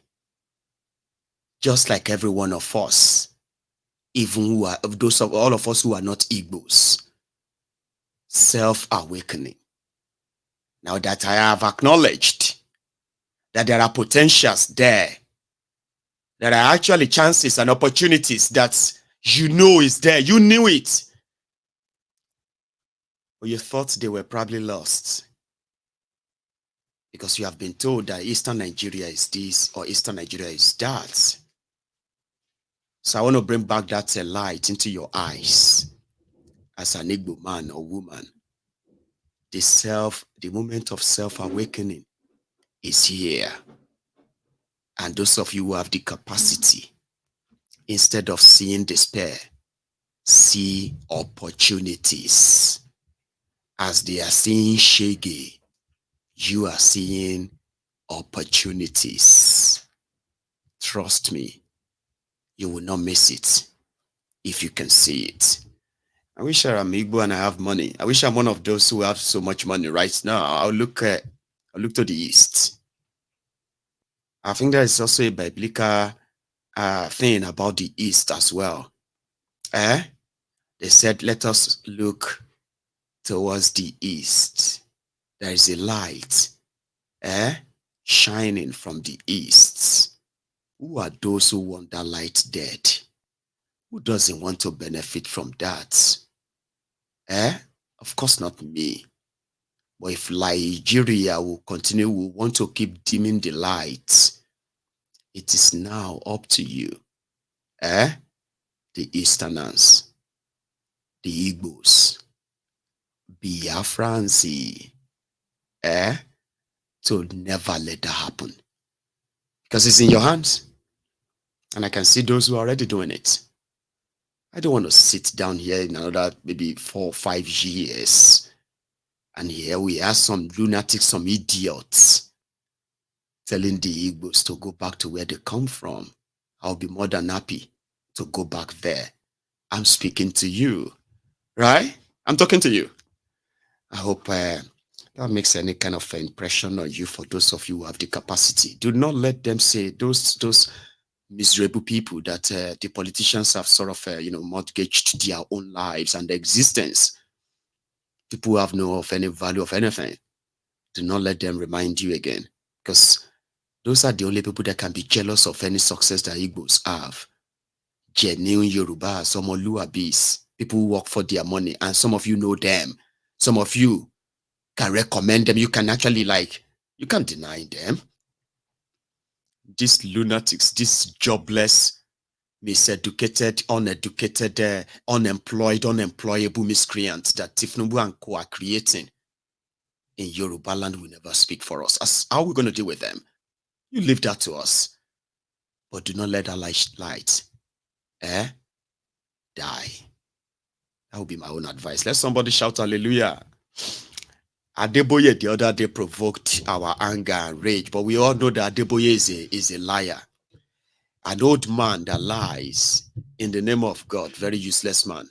A lot of people try to speak me, to kind of talk to me in their usual Nigerian way. I want to believe that some of you probably joined MaiyegunsDiary Politico recently, and then you suddenly felt offended that Maiyegun could say that about Adeboye and then your men of dogs that you call God, okay? So I have no apology to you. I still saw some idiots sending me messages trying to explain some things to me about religion, about a lot of that Adeboye sat on a stool that is a royal stool. Like, it is not just a stool. Come on, respect it. But he disrespected it and he started lying about it. Redeemed Church lied. They put up a disclaimer. No. That's it. It was the king that said they should sit, and it was a new seat. It's a new royal stool. It's not a royal stool. They just carved it for him for that occasion. They started lying. Another one said that Maiyegun, I didn't know that this is how you kind of talk. If not, I will not be on this your program. You need to respect the men of God. Say in case if you think probably the other day was like enough. I'm saying this to those of you who are new, okay? She'll get to see. So it's better you just don't provoke me. Just let me say my mind about the Olori Bruku Adeboye and the Olori Brukus who are defending him in Irish RCCG. You cannot use your sky daddy to scare me. It doesn't work on me. Do you understand? Every other nonsense fear they put in your fucking head, okay? They don't work on me. So when I speak about this Olori Brukus, I say it exactly as I see it. So leave me and your sky daddy to come and do his work, okay? So this is what really happened.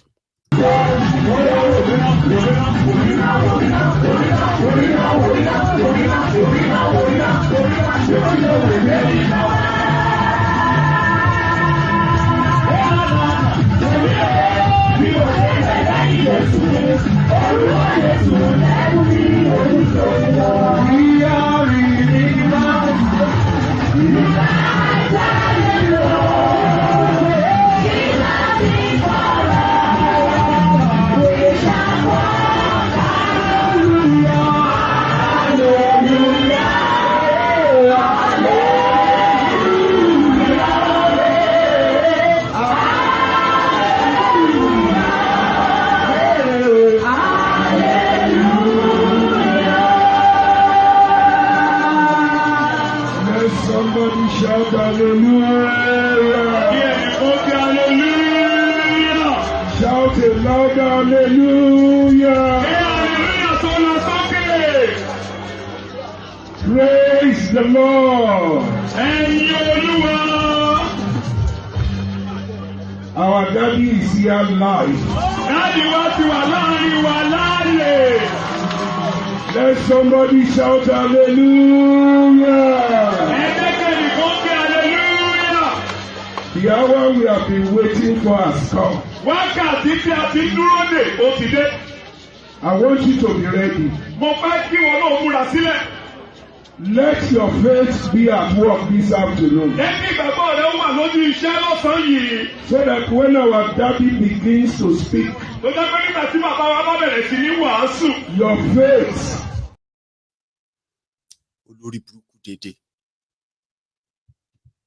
Close your eyes. To some of you, who don't know that you are also Christian jihadists following Adeboye. Some of you Lori Brukule, you know. But to you, because your own Lori Bruku is associated with Christianity, Abi, it is not that bad. At least, even though I don't support Baba sitting on the throne, but what happened is that at least it's for the name of God. Oh, ni kure ati God wenye. Chongbo. Another one came. Maiyegun, that's another person advising me. Somebody will be saying, supposed, I don't know if the person is a human being, Abi. You watched my video where I said, traditional stool is traditional. The moment you begin to bring your Jesus, Abi your Allah, into it, you are already desecrating that stool and what it stands for. That is insult enough. But for you to now turn around and say because you know one Jesus, Abi one Muhammad you know, and you begin to tell me to explain to me a Yoruba man, you are explaining to me, a Yoruba traditional man, that your Jesus is bigger than my tradition. Your Allah is bigger than my tradition. You are saying that to me. And you don't see it as an insult.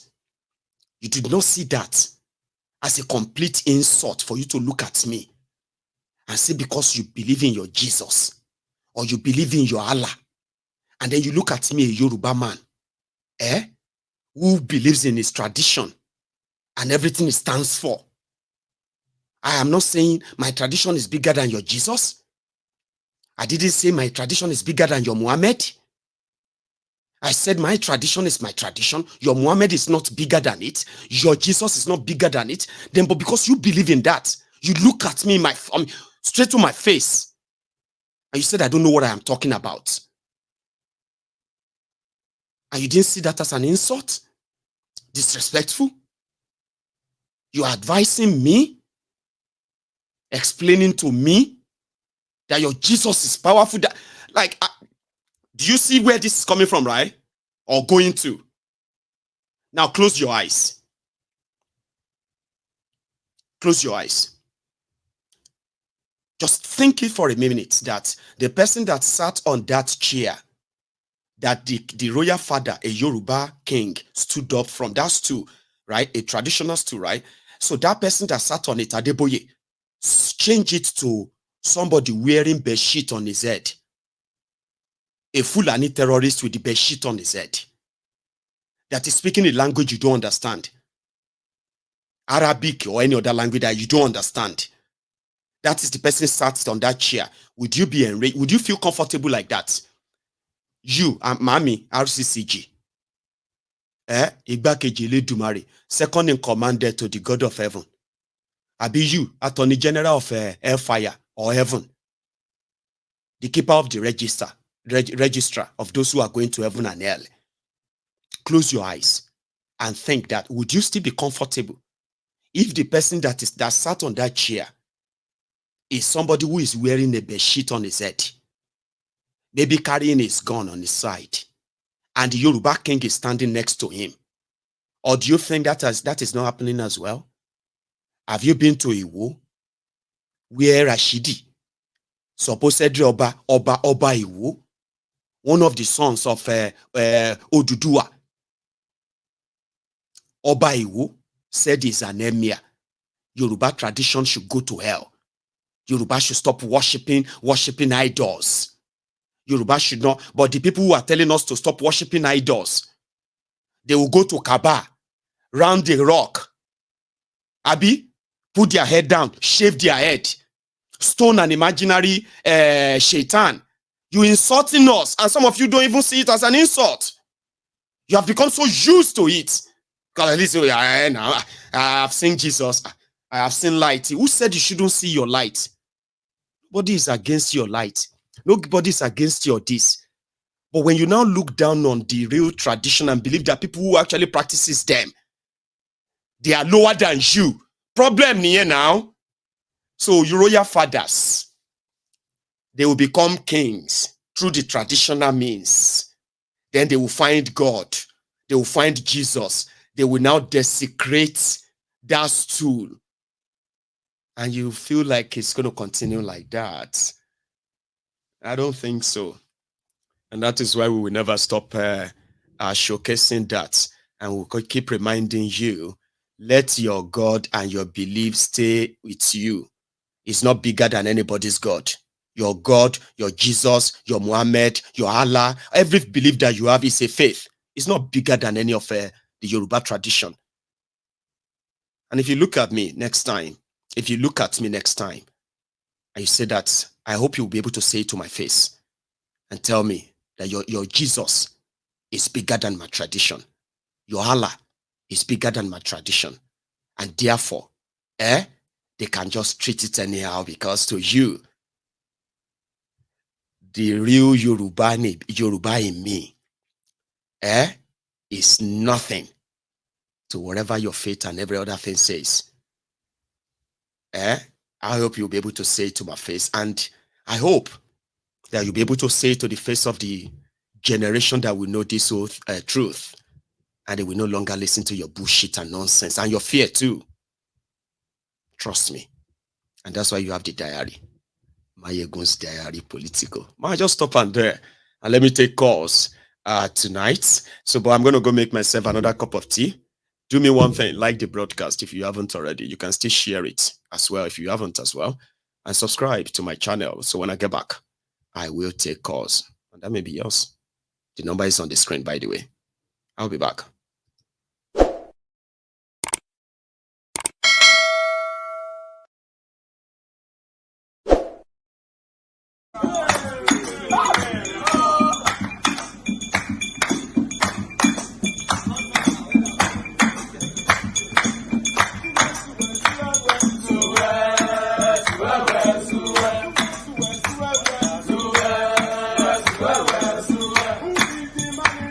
Buhari is a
Yes, I have a caller that I've actually left on the line there for like a minute or two. Are you still there? I'm here, Baba. Hey, Babo, how are you, sir? I'm good, and you? How are you? I am Brother, very I'm well. too sure. How you doing? About just Good evening, Baba. How are you? How is our big madam and the small young lady and the Baba himself? How is everyone? Merry is Christmas. fine. Oh. Thank you very much, Merry Christmas to you and your family. Yeah. At least. I got grace. Ojú wa máa rọ́dún tuntun. Àní báráyé fọwọ́ tì. Gbogbo ariwo tá à ń pa, all the noise, all the stress, all the wahala, we are putting all the effort every day. By the special grace of God, they will not go in vain. Amen. I so much believe that because I know Nigeria is a time bomb. I've been saying that for years. You understand me about it? So just take just one spark of matches one day. That is all. Just one spark of matches. Nigeria will explode one day. Because to me, I believe in God, I believe in prayer, but the problem of Nigeria is not about prayer, it's not about God this, God that anymore. No.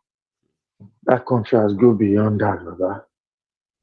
Like I was trying to call back, I think I was trying to call in on you about 2 days ago to support what one man just said about the passport problem. But I tried to call in, I didn't get through. You know, a lot of people was trying to call in too. You can just imagine. I have a very close friend, business partner. He lives in Chelmsford, very close to me.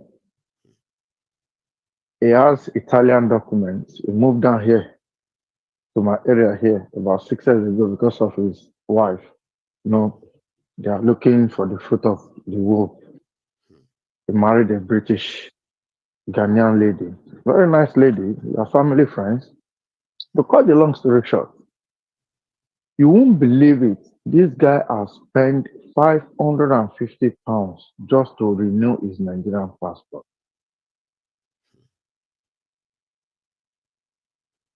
Last year, I paid someone £200. I've paid £115 online to renew my daughter's Nigerian passport. And somebody said, there's someone they know in Nigeria, they give me his contact. Are you with me, Baba? I'm with you.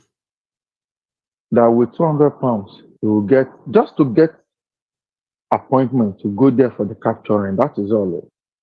I paid the £200. The guy said, I shouldn't worry that within a week, he will get back to me. 1 week, 2 weeks, 3 weeks. And I went to that, my friend. South African shop, very nice guy to me. Said, well, I like, you know, say me, I be street boy. And they call him my Benny Comora. This guy don't collect £200 in 3 weeks now. This guy never get appointment for my daughter. What thing they happen? Now the guy call up. When the guy say 1 month, don't pass, the guy just scoop me again. You can no worry. Suli Baba is working in Nigerian house. I later knew like 2 people that knew him. They said that is his job. He's in Nigeria, Yoruba guy. He works in Nigerian house. That is his job. To get people appointments. Just to come and scan. So but they said there is a lot of to get people appointments and yeah, £200. Yeah, each person. So later he opened up to me. UK, He said in the UK, in London. Later, the guy later called me after 6 weeks. That is 1 month and 2 weeks. That I should send my account number. That because of that person that introduced me to him, you understand me? Yeah. He needs to pay me back my £200. That he can never offend that person, that my friend. That a lot of people they need to wait till you get the appointment. The guy said he instead of has paying bribe more than 100 people. Yeah. in this UK. The guy said he has more than 100 people I said in this UK, that Baba. paid him. Yeah, in this UK. Just to renew your Nigerian passport, where you said you come from, where you are born, your own Nigerian passport, and you are paid. See, Baba, I paid £115 online, The for official the charges. official. Yeah, I've done that for my daughter. You know what later happened? After the guy returned my £200, I showed my daughter. See, my missus now advised me that, okay, my daughter should check online, search for their number, and start calling them. She called, they didn't respond. She now searched for their email address. She started mailing them. Then she was 19. She started mailing them. She started disturbing them. Maiyegun, the day they gave my daughter's appointment was they sent her an email on Thursday to come on Friday. You understand me? The following day. She went there on Friday. On Monday, Maiyegun, they posted that same passport to my house. I'm the one that received it. She was not at home. Okay. So they gave her So new what passport. is all the delay? I'm telling you, Nigerian passport just to renew. So what is the delay about that started giving someone £200 for like 6 weeks? I can't get it. She keep disturbing them, I know. as a young girl. Something You that understand me? if she needs a Telling British them. passport, all she has to do is just get on the line and give them pay the, once you pay the money, then the next thing is going to be sending your own passport. And she was going on a trip. The purpose of that to renew that passport, she was going on a trip to Spain with her friends. So she started disturbing them that she has already booked appointment with Spanish embassy to get a Schengen visa, a Spanish visa. That is when they respond. Thank you, Baba. Let me So, go on and get Baba, others too. Okay. Thank you very much, Baba. I don't know. So, we will keep disturbing them. That is the only thing I can say. We won't stop talking. That would be, the real thing. Everybody has a story, and sometimes some stories seems to be, far kind of reaching than the other. And the experience is the same. For me, Nigeria just have a way of frustrating you. It's like it's just a weapon fashioned against you. You get that? Like they just couldn't get anything right. And then you begin to ask yourself, like, is that even deliberate? Why is why are simple things becoming so difficult to implement? But the thing is, it is a Nigerian thing. It is deliberate, even though it should never be acceptable, right? Like when people say it's a Nigerian thing, it's just what it is and all of that. And you begin to be like, about that is not acceptable in any way. Here we go. Hello there. Hello. Hey, Sir Akinola Elder. How are you, sir?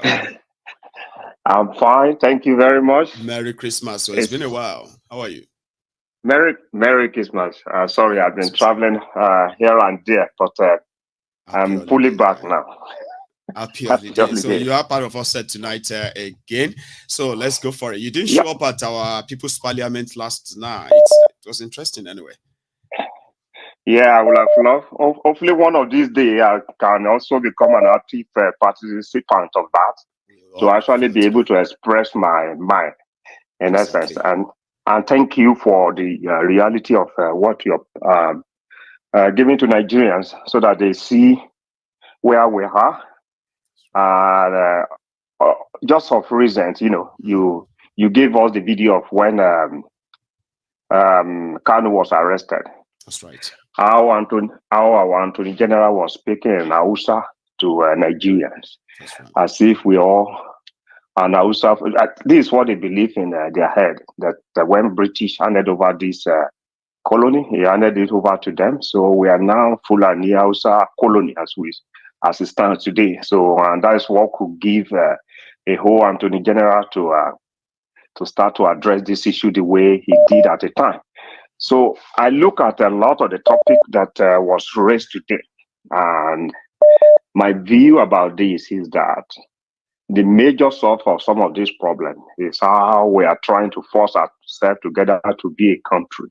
You know, even but at least we can have regional government, because when you look at the issue about this tribalism, you know me well that I support Omoyele. There are people that are actually attacked me at the time that I was doing that because Omoyele is Yoruba man. Some of them didn't know that Omoyele is an Ijaw man actually.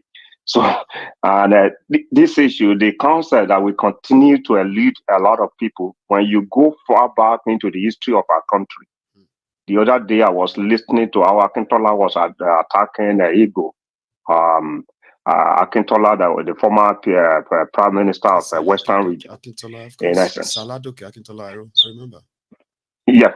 So it's more or less what happened in the last election is deja vu. We have seen it before. We have seen it so before. This game, we have seen it before. And it's not going to stop now. It's in next election is still going to be replayed. That's right. And the concept that we keep forcing ourselves to be a country. And you know, there was that slim of hope when Nigeria actually started very well initially, when the whole Western Nigeria voted for Zik to be the leader, the president of Nigeria at the time, even against our law in essence. But those days are now gone. We are not a country. I must admit that. There were a lot of Igbos that were attacked unnecessarily for not. You know, I invited people to talk on policy of all these people that were contesting. For me, I didn't support Obi, and that was clear. And you know, some people were not happy about that. I didn't believe in any whole politician in Nigeria. They've led us this far, and this far has not helped anyone. So, and I don't believe we should recycle anybody. Either you've been governor before, you've been anything before. The youth should stand up and flush them away in toilet, and so that we can begin to rebuild our life back. And this was one of my supports. That is one of the reasons why I supported Omoyele. So in essence, look, thank you for showing what is going on right now in the country. We see a lot of the attack that happened in the Plateau and all these places. And Tinubu's government believe they cannot do anything about it. They're not going to do anything about it. No. They are using this to Islamize Nigeria in essence, and they believe they are going to force the middle belt to accept the core north to be something. So basically, everybody should understand. It is not now to relax. If you're from the Western region and believe you have Tinubu there, Tinubu there, who is going to represent, he's not representing you. The Fulani put him in place, and it's going to be dancing to their tone. So basically, please going back to the drawing board. And if you are the one that has been asking for Biafra, don't stop. Yes. It's not a southern government yet. No. It is a bunch of fake people that have been in the government for very long now. They are the people recycling themselves. That's right. I don't know if you heard of reason that El Rufai has started to move around. Yes. He has been given a chieftaincy in Ogun State. Ijebu, so made him Bobaniyi. Bobaniyi has been to IBB to consult. It's been to Obasanjo's place as well. Is consulting, and we are hearing things. They have considered. They said they have considered 8 years for Tinubu, and after then it's going to be stopped. So where is the hope? And you think there is hope for that country when we are going to recycle this another man and hand over to a person like El Rufai? Please, no, there's no bullshit here. Don't let anybody deceive you that there can be hope in the country. Okay, thank you very much, sir, for this. Go on, sir. Sorry. Thank you. Yes, sir. So sorry, I know my time is nearly off. That is me saying round it up. When I call name at the end of the stuff, I want to take another call. So yeah, But I would say thank you once again. Continue to help us. Yes, sir. Thank you very much, everyone. Merry Christmas and Happy New Year in advance. Same to you as well. Send me well to the family, sir. All right, take it easy. Thank you. Bye. Sir, so the Jukuns, the TVs, they have the history of conquering and defeating the Fulanis. Historically, they stopped Uthman Danfodio many times. He never forgave them. And that's why today, Fulani will tell you, we don't forgive. But they are cowards. They can't fight. They come in the middle of the night. But this time around, in this generation, Nigerian government is disarming the people from fighting back. That is the crux of the matter. Yima Gudu, a TV brother of mine, is on the line. How are you? Good evening, Maiyegun. Yima. Merry Christmas to you and the family. Merry Christmas, Baba. How are you today? I'm good, Maiyegun. I'm good. I decided to stay my backside in the comment section, but today I say make I come out to talk because something happened yesterday that made my sweet my belly, Baba. What is that? Your last parliamentarian. Sekou. Who talked yesterday? Sekou. Now, Sekou, if you're hearing this, Nage Shaker, thank you very much for that expose. What Sekou said yesterday there was 1,000% correct. Anybody who has lived in the Middle Belt knows that that is exactly what is going on. So for that governor to sit down in Plateau and tell me, be giving us bogus English, word salad, to make our mind calm down, you are deceiving yourself. We know what is happening. Even the child on the road, was it the sister from Southern Kaduna who said that even kids are carrying sticks, are holding sticks for their own security in their own land? Yes, sir. Kids. Sila. So, said that. So who are you? Who are you coming to come and sit down on? Is it NTA or whatever? What news channel you're telling us? Telling us bogus nonsense. You know who is doing this. You don't want to go after those people. Your people are dying like flies. They did the bombing in Kaduna, right? Mistake bombing by military in Southern Kaduna. That's where it starts. They've gone to Plateau now, Abi. They've started tearing Plateau down. It will shift down to Nasarawa. From Nasarawa, it will go to Benue. From Benue, it will go to Taraba. It will enter. That's how they will continue to go. Part of Kogi, and they begin to strip Kogi like that, and like that. That is exactly how it happens. Are people blind? Can't you see? Can't you see? This is a pattern. And you're wiping you guys all out. And what that brother said yesterday, I had to go back and watch it twice to see if I could pick anything out that he said that wasn't right. My guy, he was 100% right. I'm from the Middle Belt. I'm from Benue State. I grew up in the north, just like he did. I only grew up in Kaduna. My father was the first person to set up anybody who knows Daura road, now 1/3 road, be passed through Katsina State, their capital. The first printing press there. Now my old man, I do am now. So I go all those places. I know all those people. Very simple people, especially those people from Southern Kaduna. They don't like trouble. Once they farm, they have their stuff, they go about their business, they don't look for trouble. So if you ask me that question that you asked me yesterday, where you see Nigeria, Baba, they scatter, they go. 2024, the year of the Shege-19. You see all this one that's happening now, that people are lining up like Marjorie's at Tinubu's house. Yeah. You will line up everywhere. Don't forget that you don't have a health system that works. God forbid, and I pray God forbid, and God knows my heart of heart that I don't want this to happen to Nigeria. If you have any epidemic or plague or outbreak or pandemic, and you have 10,000 people in any city in Nigeria that are supposed to be in hospital, that are dying, that are supposed to be in hospital, you are gone. You don't have the health facilities. There are no there are no what they call it, medical medicine producing plants in your country. You don't have the people, the nurses, the doctors. They are all running away from your country. So I pray you people don't have that problem down the future. You know what you just mentioned now, Yima, all right? I picked something that they said. Listen to this.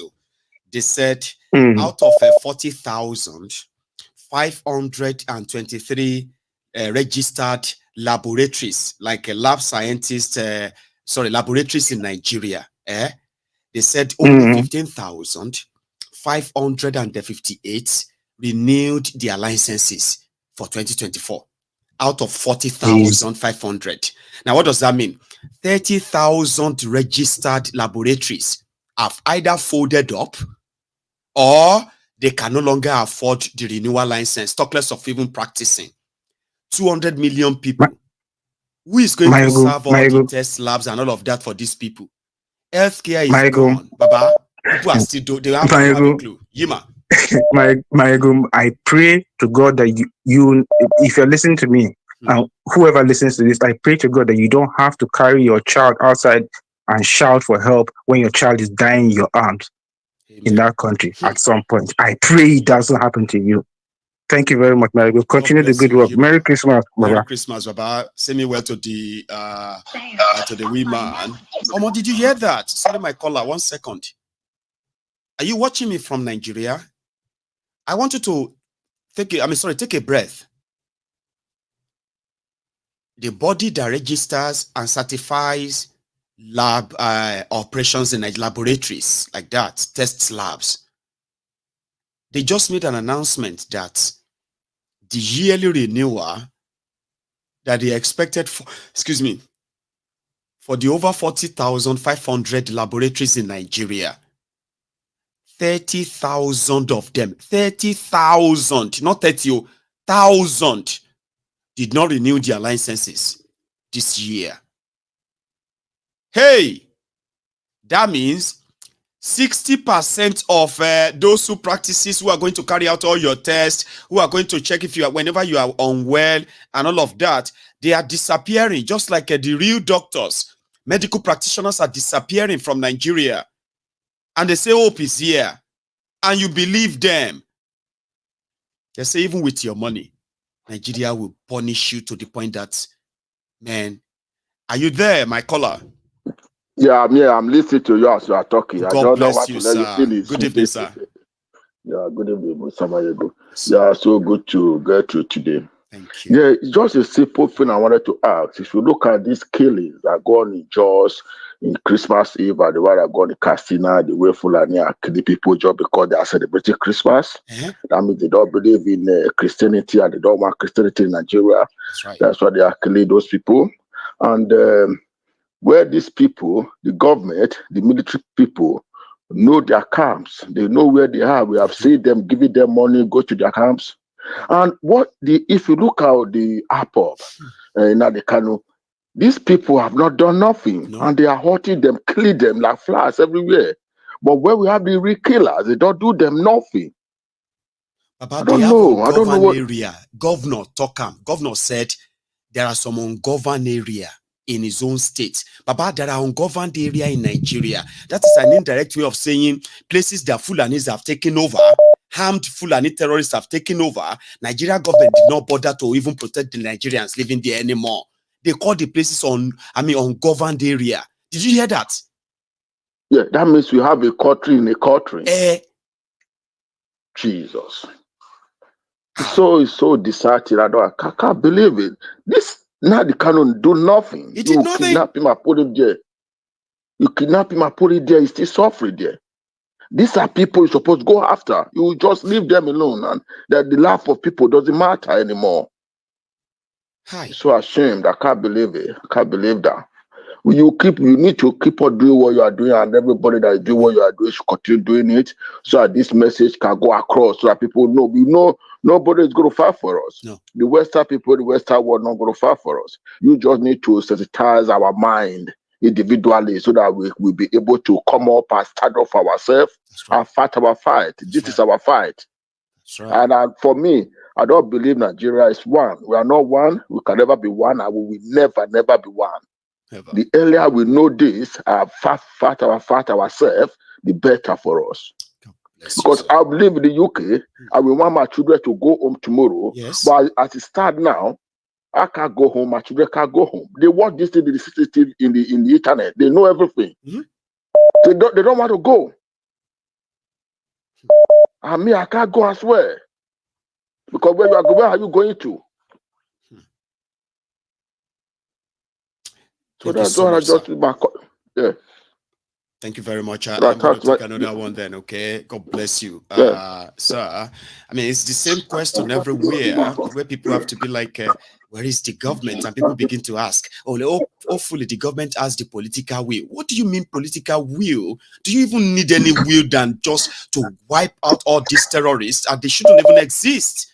What will? Political what? Conditional fight from government? Hello? Hello, Baba Balagba. Merry Christmas, Baba. Merry Christmas to you and your wonderful family as always, Baba. More blessing. Amen. And to yours too, Baba. Thank you. Baba. How we want to thank you, if not be just to they say, Baba, well done. On it, like Baba, we can't thank you enough for the constant and so every day, one banger after the other. Every day na banger. Baba Maiyegun, you are too basky. You Baba. Your lakaye, you no go finish, you no go get ending. No. Baba, you go dey increase more. Thank you for everything. Thank you. Merry Christmas to you and your entire family and everybody. And Merry Christmas again, Baba. to every member of the temple. I really appreciate. Thank you for your wonderful People's Parliament that you had yesterday, and for everybody that participated in the Parliament. Thank you very, very much. Seriously. Baba, I mean, I so wanted to join, but my madam did look me corner to try not tonight. You see, she always reports you to me, Madam.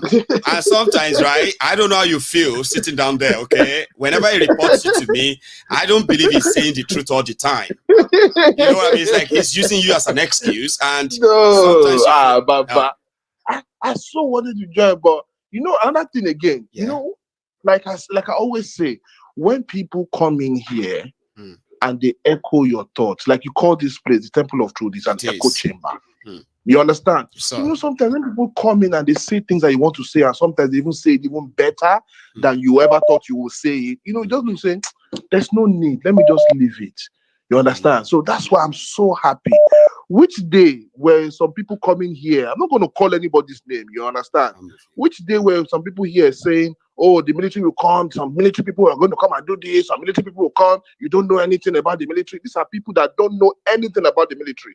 For those of us that have served in the army, for those of us that have served in the security forces, we can categorically tell you, you've got Lieutenant Colonel, retired, calling. You've got retired captain, calling. You've got people like myself, retired, well, I didn't retire at Jackpot, calling, and you are coming to tell us that you know something about the Nigerian army, or you know Nigeria password. First of all, the question I want to ask you is, should you like Nigeria reach those of us who don't serve Nigeria with our blood, sweat, and tears? Because a lot of you are not.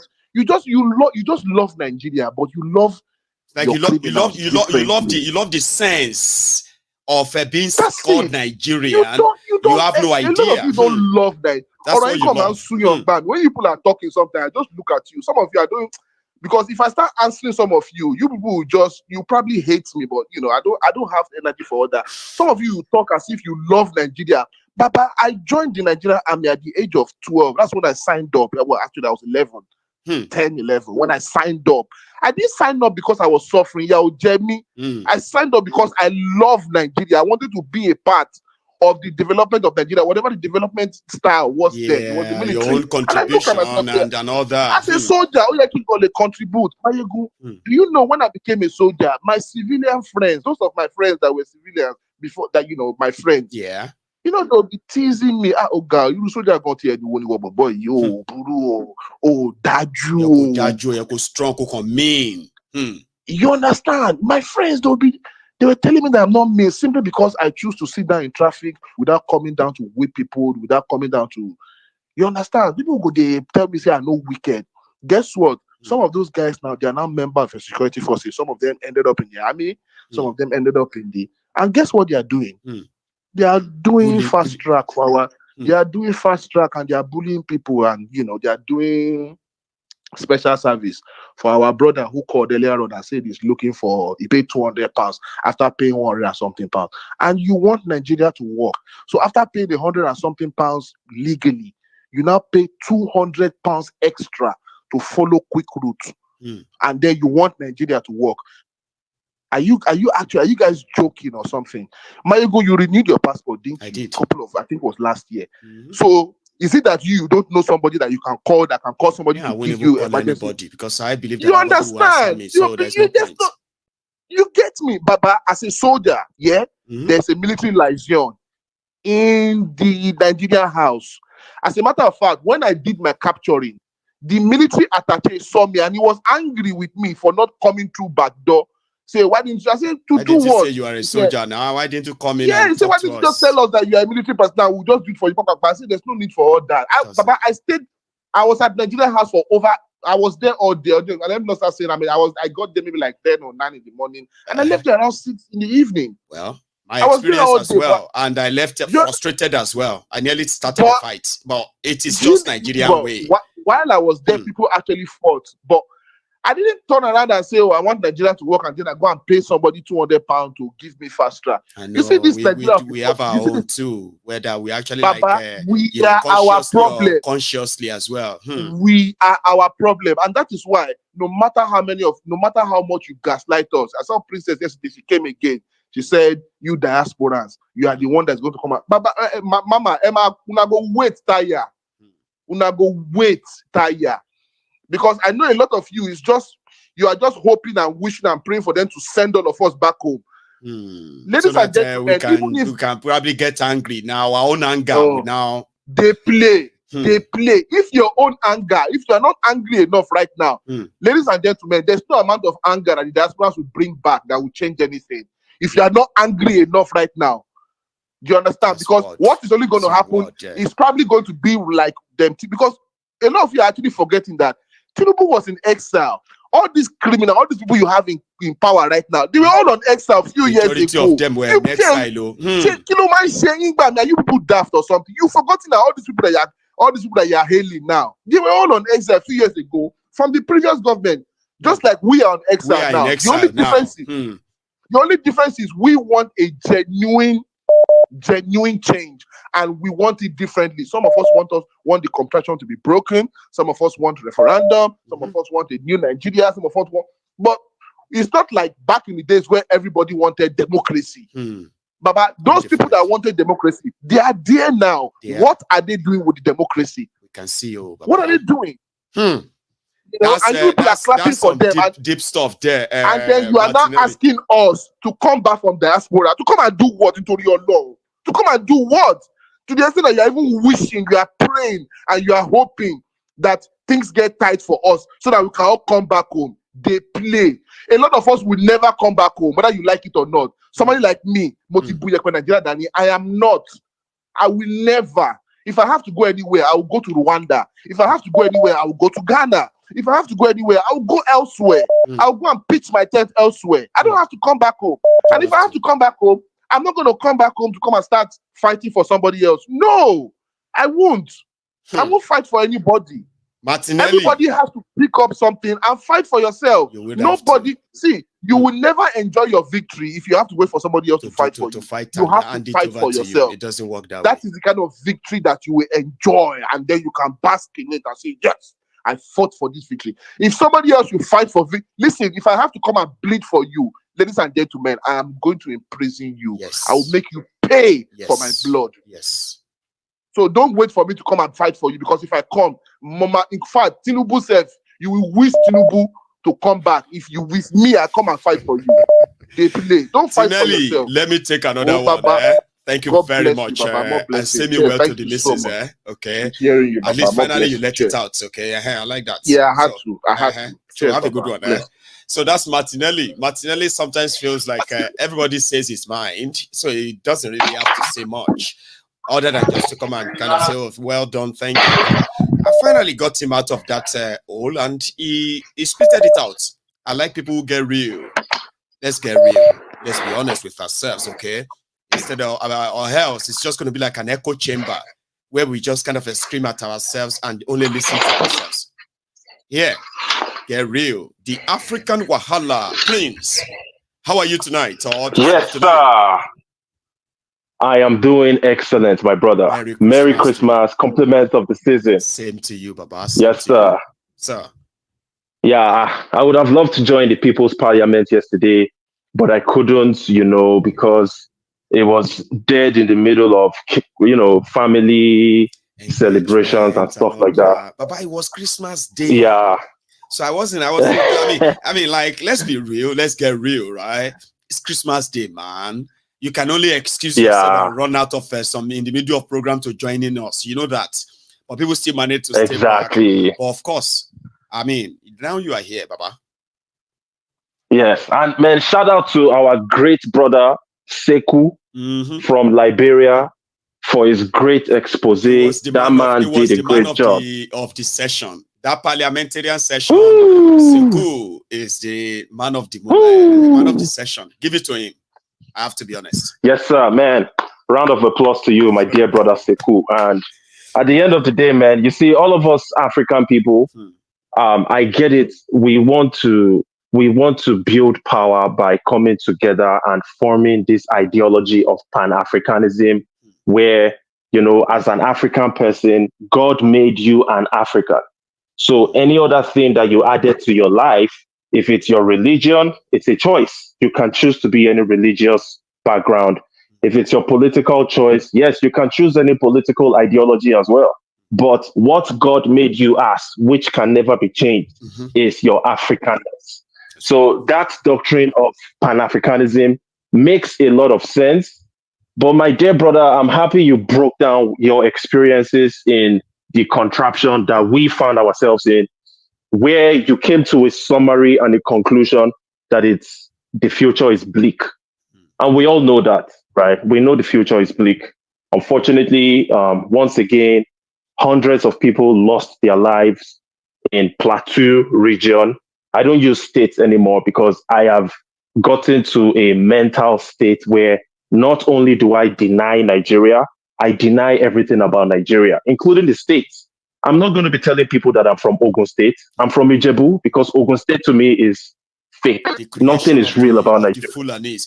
Let me bolster that a little bit before you continue. The African Wahala, right? Thank you. Do you know that when these guys were drawing out this map, it's not different? When Sekou said that the colonialism that some of these countries, okay, and the system and structures they put in them, right? They were those same ones that were sustained by those who succeeded the colonialists, okay? So the colonialists were drawing a map of Africa, creating countries. They are colonial creation. Africans were divided to the point that when they created Nigeria, the people of Uthman Danfodio in Chad, in Mali, in Niger, they cut them off and gave them new country, and they cut the rest of their cousins as part of Nigeria. You know what I mean? So the Fulanis did the same thing. When they started creation of states in Nigeria, what did they do? They cut brothers and sisters, indigenous people. They cut them out of their people, added them all to extra people that they have nothing in common with, and they called them states. There are Igbos in Benue State. They did not migrate there. Their land is right there in today's Benue State, and they are being forced to deny their Igbo connection. There are Yorubas in Kogi State today. Kogi, the creation of the Fulanis as well, right? So the Yorubas in Kogi are being forced to identify as a North Central. You understand? So when you go to River State, you will see the Igbos who have also been caught as part of today's River State, and they are being forced to deny their Igbo connection. This similar thing happens almost everywhere. When you go to the Sharia North, Southern Kaduna, Taraba, Nasarawa, all these areas, right? You will begin to see the indigenous people who have nothing in common with the state they created them into, but they were all deliberate. Like the colonialists created Nigeria, added Yoruba to it, and they cut our brothers in Benin, Togo, Ghana. They cut them off from the Yoruba flock. And today, the Yorubas in those places, they are identifying as minority in those countries. Same thing is happening to us in Nigeria. A lot of us, the Jebus, were caught here. The other Yorubas were caught there. They caught us here and there because Nigeria is the creation of not just the colonialists. It is sustained on the British jihadist structural mentality of the Fulanis as well. I'm sorry to get in there. I've always been looking how to let that out. I just thought I should let you know too. I'm glad you put that out there, because so it was about also the on my identity that you don't want to identify with anymore. I back you 100% because we are just Fulani creation. The people didn't create the states. Point blank and period. Go on. Point blank period. Until the people thoroughly understand the mess that we all find ourselves in, the lies that was built as our foundations, and the fake national anthem and the national pledge that many of us recited for years, that got us indoctrinated into believing that we actually have a country, until we can throw that away from our psyche. Then, because people like me, I think I am slowly getting to that point where I am able to disconnect from anything. Listen, if anybody asks me, where are you from? I tell them I'm from a small West African village called Ijebu. Oh, what country is that in? Then I start explaining to them. You see, we are still currently trapped in a contraption called Nigeria. I'm pretty sure you know what that is. But in the future, it's going to disintegrate and many countries are going to emerge. It's not avoidable at this point. I mean, come on, man. We saw Tinubu come out with another tweet. The same way Buhari came out with tweets starting in 2015. Tinubu came out with a tweet yesterday. Oh, I'm so sorry. I condemn the killings in Plateau State. I have ordered my security forces to go and protect the people of Plateau State. Anybody that believes that nonsense, right? I think you should reawaken yourself. You need to start learning not to believe these liars. These guys, their job is to destroy your lives. They are an existential threat to you. Their job is to kill you. And not only the political guys, that includes the traditional rulers, the religious rulers. We've proven that time over time. We're just talking in the comment section how the Oluwo of Igbo in Osun State. That called himself Emir of Igbo. A common thug in Toronto, Canada, a common criminal, a Yahoo boy. He's a Yahoo boy, just so people know. He ran away to Nigeria because that is the low-hanging fruit where he can survive. And then he became the Oluwo, and people actually respect this guy. Come on, man. Wow, how would you respect these types of unscrupulous characters that keep on showing us time after time? I'll say one more thing, because right now I'm just ranting. I have no direction in my conversation. I'll just say one more point. I saw that clown, Canary Dino, riding around in a foreign country, maybe Dubai, in a Lamborghini, and was telling Nigerians, make una go hustle. If you know hustle, poverty go kill you. You can imagine the nerves of these guys. So for someone like me, I have extreme level of bitterness and anger towards the people that have put us in this mess. And I encourage more people to get to that stage, because eventually what we are going to do with this negative energy is to destroy them and somehow, some way, try to create a future for ourselves.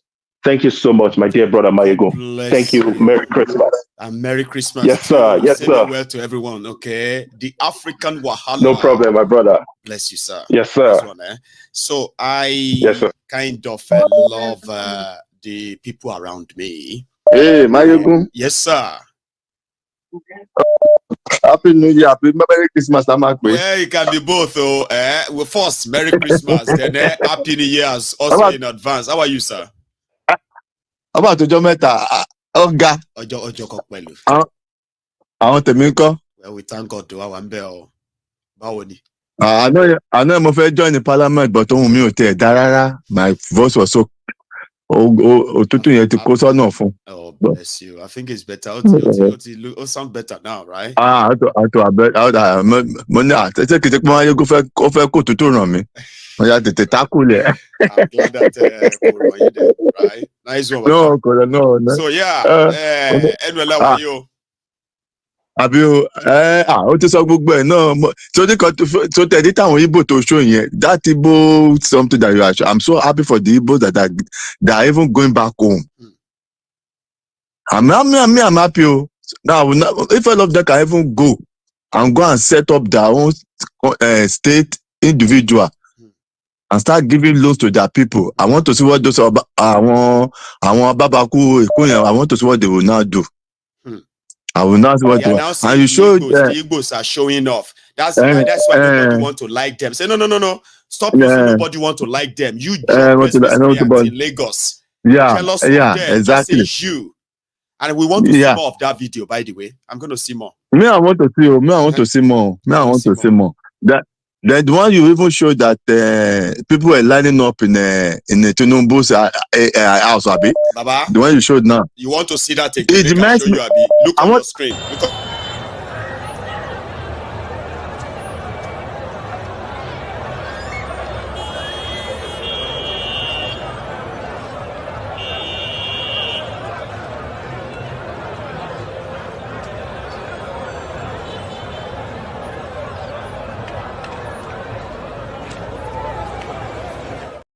It reminds me. Yeah, it reminds me when. It reminds me when the senior Saraki in those days. Saraki. That's how people were lining up in GRA because I was in secondary school at that time. That's how people would line up early morning. They're already there, going to beg for money, for food. Or money. It will be given that 10 naira, 15 naira at that time. It will be hand over to them. Early morning. Now we are this one is even worse. And yet the Yorubas, some Yorubas don't even wake up that the country is gone already. That they are turning the Yoruba to Alimanjeri. And all of them are still saying, Miloko, things go to better. Thank God me I'm get out of that place. It's only my mother and my brother that are still there. I will try my best to make sure they are okay. Because things are not going to get better. Wọ́n sì ṣẹ̀ṣẹ̀ bẹ̀rẹ̀ kò tí ì lọ́dún kan wọ́n ṣẹ̀ṣẹ̀ bẹ̀rẹ̀ ní o kò tí ì lọ́dún kan tọ́ba ń gbọ́ ṣége banza òun ni ló máa 2024 everybody máa mẹ́wọ́. wọ́n tẹ̀sí sọ pé ńgbà tí àwọn tó ń tó ogun Nàìjíríà ò ṣògùn Nàìjíríà mọ́ so ṣége mẹ́rin. náà ṣògùn bẹ́ẹ̀ náà ti fẹ́ ṣògùn bẹ́ẹ̀ náà ti fẹ́ ṣògùn. 2 × 7 you use twice 2 a day 7 days a week. Ṣége maintain. tàbí òun náà kọ́ ló sọ pé àwọn pharmaceutical company wọ́n ti fold up ní out of 40,000. ọmọ yìí company tó left ní few months ago ni. Jesus. ọmọ yìí company tó kúrò ni. And we are saying the country Tinubu is coming to do what? Mo kàn wo gbogbo àwọn kọ́lọ́n dáríjì mà àwọn tó pera wọn ní pásítọ̀ àti àwọn dáadé jí owó èrè takọ̀ ní Nàìjíríà tó yẹ kán dáná sun gbogbo wọn pátápátá látòkè délẹ̀ kán dáná sun gbogbo wọn èyí tí bí ẹni kan máa gbọ́ let us pray for our leader pray for Nigeria mo kàn ń wò pé ó dà pé bàbá ẹ̀ ti wá yàwó rẹ̀ pátápátá ó ti wá Europe tá a wà tí wọ́n ń gbàdúrà fún kẹ́kọ́nọ́mì wọn bẹ́tà ni to be policy not put in place. Oh, but Maiyegun, just keep on. I love what you are doing. Just keep it up, please. We'll continue to enlighten people. We'll continue until everybody eyes open. Then whatever everybody want to do at that time, it's not left for everybody. Say you get, Baba. Oh, Maiyegun. Yes, sir. Thank you. Get it to your family. Good night. And to yours too. Okay. Merry Christmas. Bye. I am happy. Somebody said that I am looking good. Thank you for saying that. Oh, I saw your comments because you saw me in the last 1 week when that flu wanted to finish me. I was fighting it. Sometimes I will be running a race to see how I'm going to catch my eyeball. It's like my eyeball is like trying to run away from one another, like like that of. So now that is filling up, Abi. Thank you for acknowledging that. You have no idea, right? Thank you. Now, I have another caller on the line here. Hello. Yeah, hello, Maiyegun. Hello, sir. How are you? Maiyegun General. Yes, sir. I'm fine. Yeah. I love everything you are doing. Thank you. Yeah, like the situation in Nigeria, I think the second person that spoke before now, was talking about the people in Nigeria want the diaspora people to come and fight for them. Yes, Martinelli. Those who are in Nigeria waiting for us to come and fight for them. Because I feel they not suffered enough. That's why. Because they still have people they called, that they call you now. Maiyegun, I'm sorry, I'm not eating today, I need money. Maiyegun will say that maybe £5. Maybe you said that £5. But I'm with you, please. Yeah, maybe you said the or maybe you said the tepa, which if you change that Nigeria money go big for them now, they will do something. By the time Nigeria living in diaspora stop sending them money, once you stop sending them money,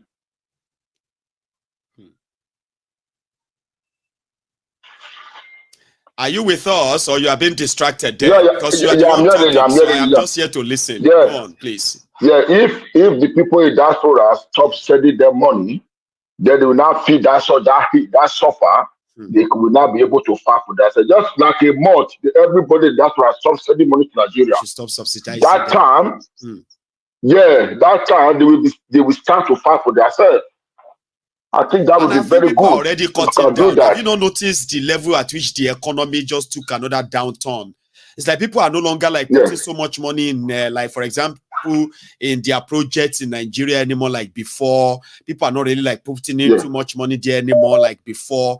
And the economy is taking the hit for it as well. I'm thinking that because it's getting worse.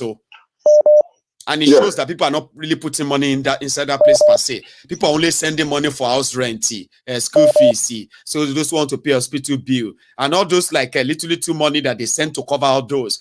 People are not making major investments in that place anymore because nobody wants to risk it. And we can tell. That is it. By the time they cut all these things, they will feel it and they will be able to stand and find those people that hold their future. That's why people never hold their future. It's the politicians there that hold their future. The pastors, the imam, these religious leaders, they hold these things. Look at in my village. In my village, the church said the trees in the village that witches are living in those trees. And they start cutting trees down. Wow. Huh? Start cutting all the old trees down. Thanks, Maiyegun, for the well, thank you so much, privilege. Sir. I know. It is not all hope lost. You see, when people say we just talk here, I don't completely agree. You see, there are reactions that are happening out there. All this information, right? People are picking on them. We are seeing them. One of these is when you saw that people stood their ground against this establishment at the time. Information coming from all these places are actually being used by the young people these days. Look at what just happened in this Igbo homecoming and all of that, right? They took it upon themselves to publicize it. Igbos go home every now and then.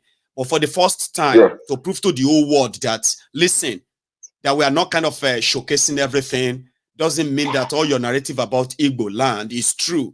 But you know something, this time around, we will show to you that all those narratives can change.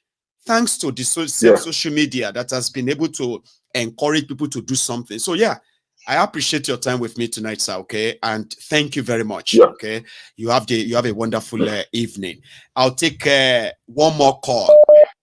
I know our time is almost up, by the way, so I'll take one more call and we can call it a night. Maybe one or two, but one more call. Hello there, the Prince Jejeman, representing IPOP. For life. Now, Prince, tell me something. Did you watch that Igbo homecoming? Yes, so that's my first question. The second question is that have you seen a lot of them already before tonight? Enough? Yes, Maiyegun. You have seen some of those, really... Abi. Then my third question. Yes, hang on. Home. My questions are supposed to be yes or no. I have my reasons, okay? So my third question, right, is this. How do you feel about the whole thing, personally? Baba, in fact, it's good you ask the question, but you see, there's when they ask a Calabar person, say one press person went to Calabar, and I meet somebody was asking them, "Do you people eat?" They said that you people eat a dog. Is it true? You understand? He didn't answer him that question. What the person did was to take one dog close by him and kiss the dog so much. After kissing the dog and put down. That's the answer of the question. You understand? So I'm extra happy, Baba. I'm not gonna tell you a lie. Because what I need is Biafra. You know me now. It's not whether we are they sleep, wake up, or they go on the road, is Biafra. That's right. You they kill me or Biafra. That's right. You know, is what I want. So now when let's I go see into our why people, you call in tonight then, because I was looking for somebody to ask that question. Somebody who has invested enough time and what have you in propagating the importance and of the Biafran struggle, the Biafran people, as well as the Biafra land, to change the narrative of what these paid merchants are spreading about the Igbos and the Igbo land. So for somebody who have spent their time and energy to tell the story as it should be, but somehow, now you could see the reactions of the young people who demystified that sort of narrative. And you are watching all of that, we're like, oh my God, is that happened? Does that mean that people don't give a damn about all the negative things they heard anymore? Now they're actually going to do something? That should feel different. And I felt like I was going to ask somebody, and I'm glad you called in tonight. So let's go into why you call in tonight. Prince Jejeman, please. Yes, Baba, thank you very much. You know, everything about the Eastern Nigeria is the Biafra land, is propaganda and blackmailing. You understand? When you look at the statistics of insecurity in Nigeria, they with all their blackmailing and propaganda against the region of eastern region of Nigeria. If you look at the statistics, the southeast, I mean the eastern Nigeria is still lowest. It is still the safest in Nigeria. You are not lying. Crime, that's a fact. The safest place to be. You understand? So our people are beginning to understand that is these are all these things are propaganda. You understand? Just to cut us off from the activity and the development, you know, in Nigeria. That's the essence of that. To make people to be afraid, but because we have a big market. Aba have a very big market. Onitsha have an international market that people from not just Nigeria, all over Africa do come to buy things. Do you understand? So all this artificial insecurity or non-government that you see them are propagating is to make sure that they create fear in the mind of people, so that everything about development, about progress in business, everything will go down, so that the region will go down completely. They have succeeded in removing the track of the rail, the old one that the colonial masters, the white people, when they were in Nigeria, they've removed all of that, or refused to repair them. The one that goes to Enugu, they remove the coach and the rail on the ground. Maiyegun, this is how bad Nigeria propaganda or gang up against the Biafran region. But being God, to God be the glory, still we are progressing. We are moving, meeting, going all throughout Nigeria, and also planting our businesses in different places. Maiyegun, in fact, our people are realizing and our people are coming back. In agriculture, our people are there now.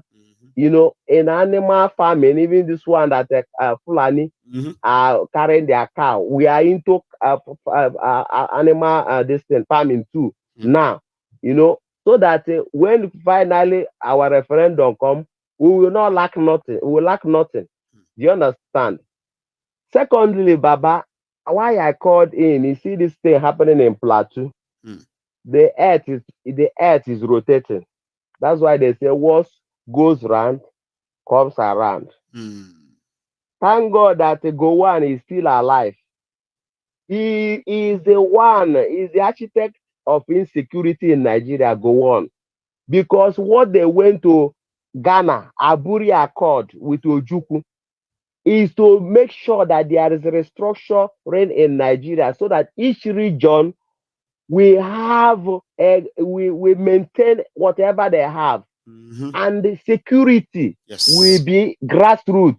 Do you know, Maiyegun, if security is grassroots today in Nigeria, every region will be secured. Yes. Even Boko Haram will disappear. ISWAP will disappear. Because when the security is localized, every region knows themselves to their family. Do you understand? And these politicians, they know all these things. They do. You know, but everybody have their own agenda. And look at how people are dying. Gowon, he's alive now. He's seeing what the civil war that he carried Nigeria into. I know Fulani, in extension, deceive him into that war. But he's not a child. He's educated, like Ojukwu. You understand? But he bought into that because he have his own selfish agenda. Biafrans lost over 10 million people, but they told us it's 5 million. That's why, because in Nigeria, if they tell you 10 people die, that means 10,000 have died. Do you understand?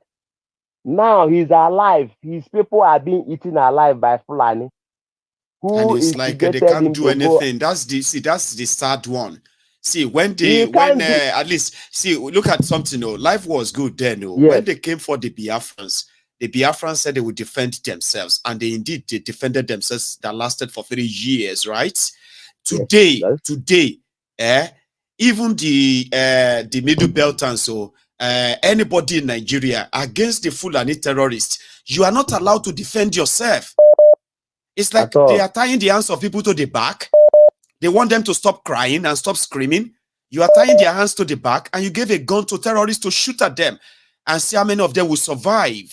That is what the situation is in Nigeria now. Military can protect you, but you cannot defend yourself, or you may be killed by the military. Have you forgotten, Maiyegun, when the Inspector General of Police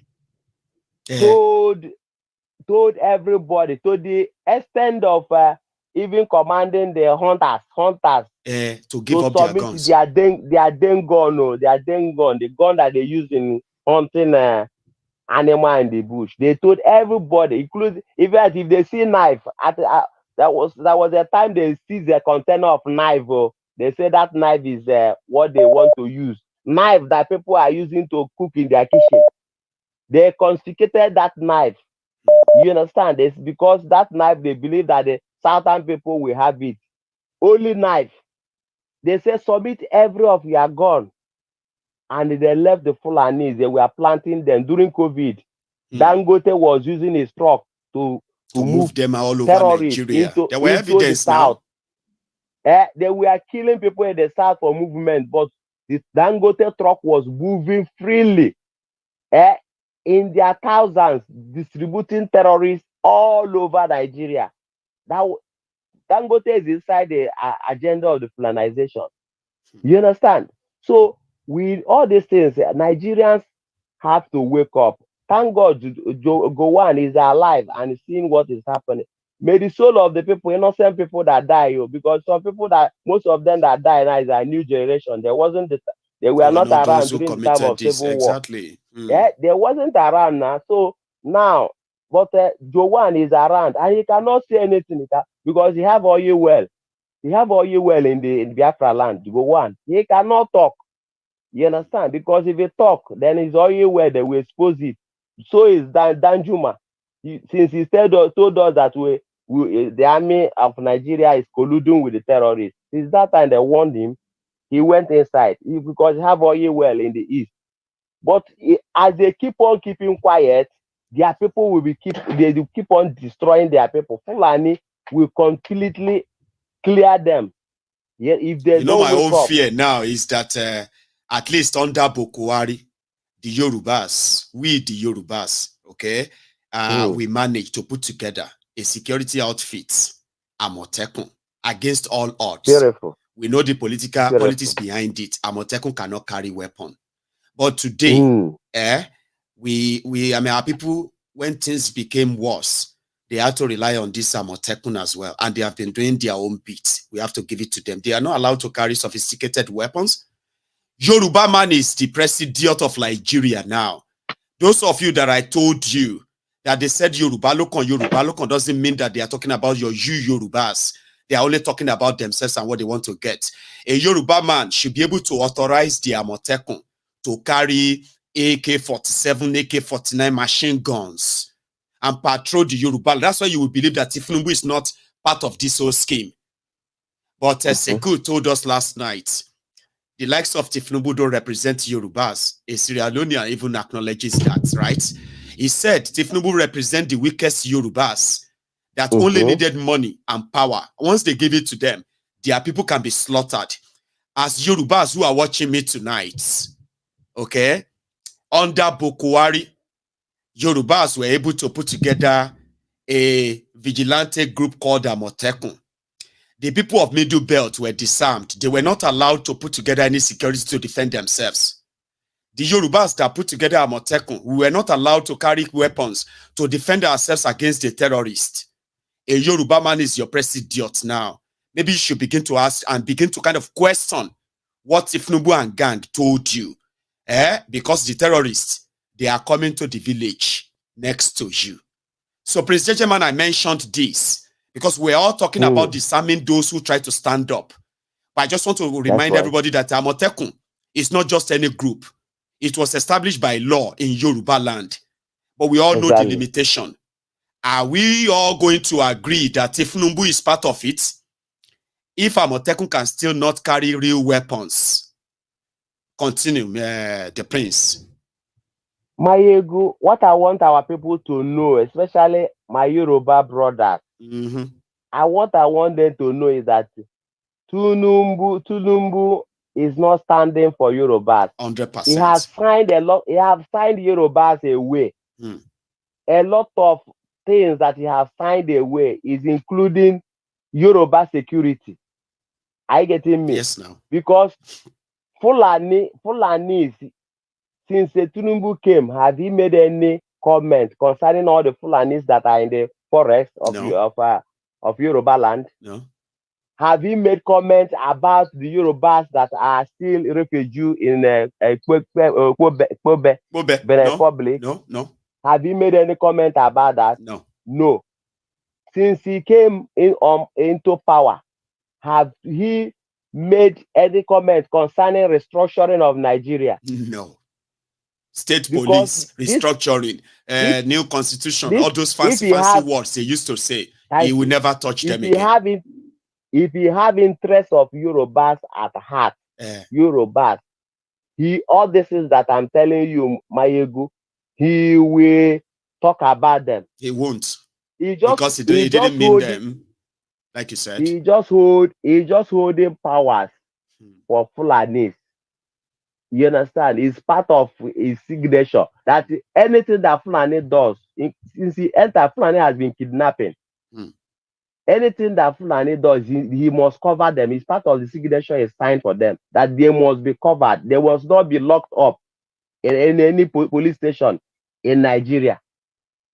You understand? Go to any cell if you see them since he has entered the power. That's how I'm telling you that he's just there holding this power for them. Time is already telling. Everybody is seeing it now.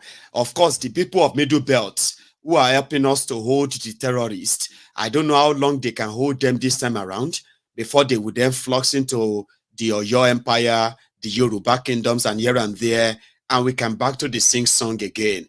Fulani terrorists are back. Unfortunately, they are.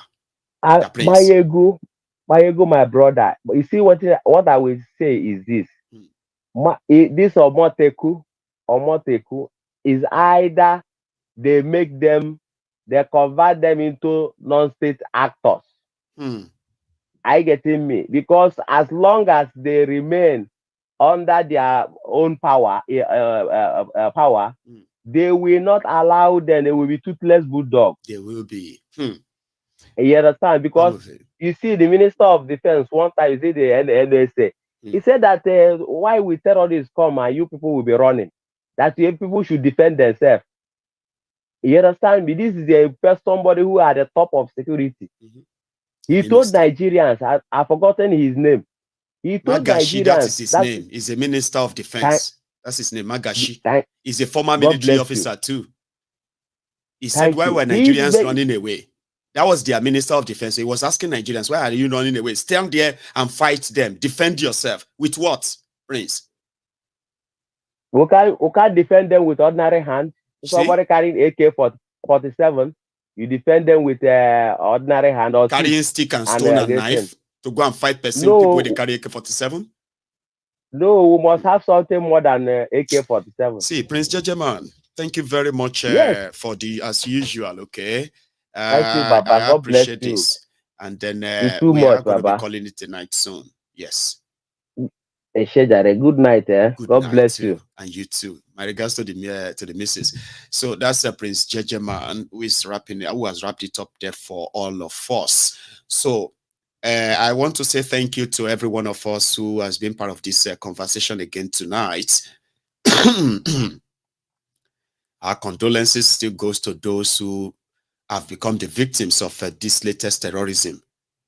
But I mean, you know, within all these stories of anguish, disappointment, and all that, terrorism, right? Also lies the truth that everybody should remember why this happened and why it's going to continue to happen.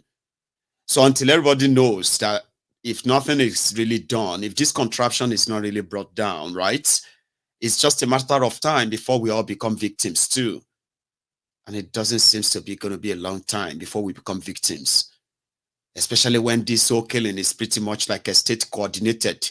The government of Nigeria is also shielding the criminals, the terrorists. Some part of Nigeria have become ungoverned areas. Areas where the Nigerians who are there are on their own, existing in this current contraption that they said cannot, the unity cannot be negotiated. Nigeria is a fictional existence. Nigerians are trapped in what's supposed to be their own country. The criminals who have hijacked their country, the state capture criminals who have done this, they give no damn about any of you. Until you actually know that they don't give a damn about you, then you stop giving a damn about them. And giving a damn, I mean, you stop giving a damn about the consequences that is your fear. But before you become the next victim, the ideal thing is to understand what just happened to these recent victims and see if you think it can happen to you or it shouldn't happen to you. If it shouldn't, then you probably have to change the way you kind of see it and then handle it now. Somebody said that we are not coming back to come and fight for anybody. That's the facts. Nobody is coming back to fight for anybody if you cannot, by the virtue of what you are feeling, the direct impact that this has on you before you become a flawed victim. If you are not angry enough to want something better, I don't think anybody's coming back to Nigeria will make any difference, okay? But it will make a big and huge difference if you choose to do something different from what you've always been doing. Don't listen, share, and see me here some other time. So thank you very much to those who are still here. You can still like the broadcast, like it, share it, and even subscribe to my channel as well. I am going to see you some other time. Until then, stay safe, and may Nigeria not happen to you, any of us.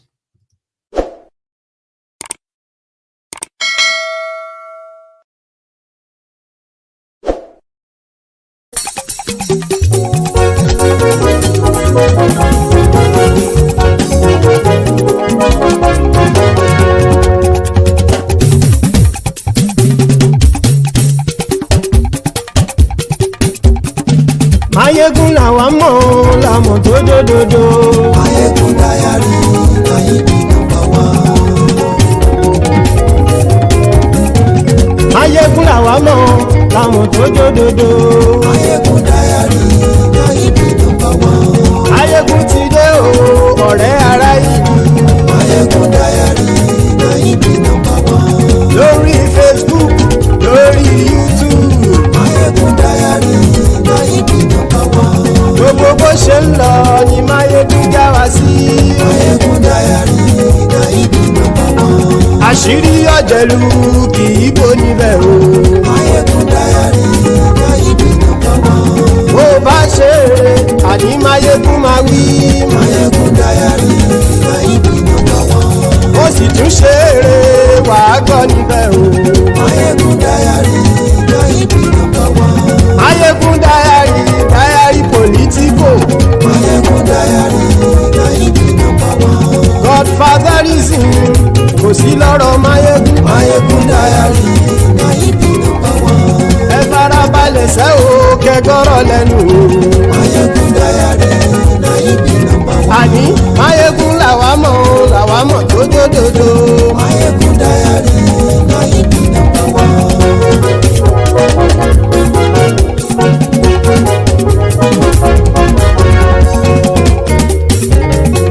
Àní ẹ̀sùn ràkì. Maiyegun ti dé. Maiyegun ti dé. Ọ̀jẹ̀lú ẹ̀sùn ràkì. Maiyegun ti dé. Àní ẹ̀sùn ràkì.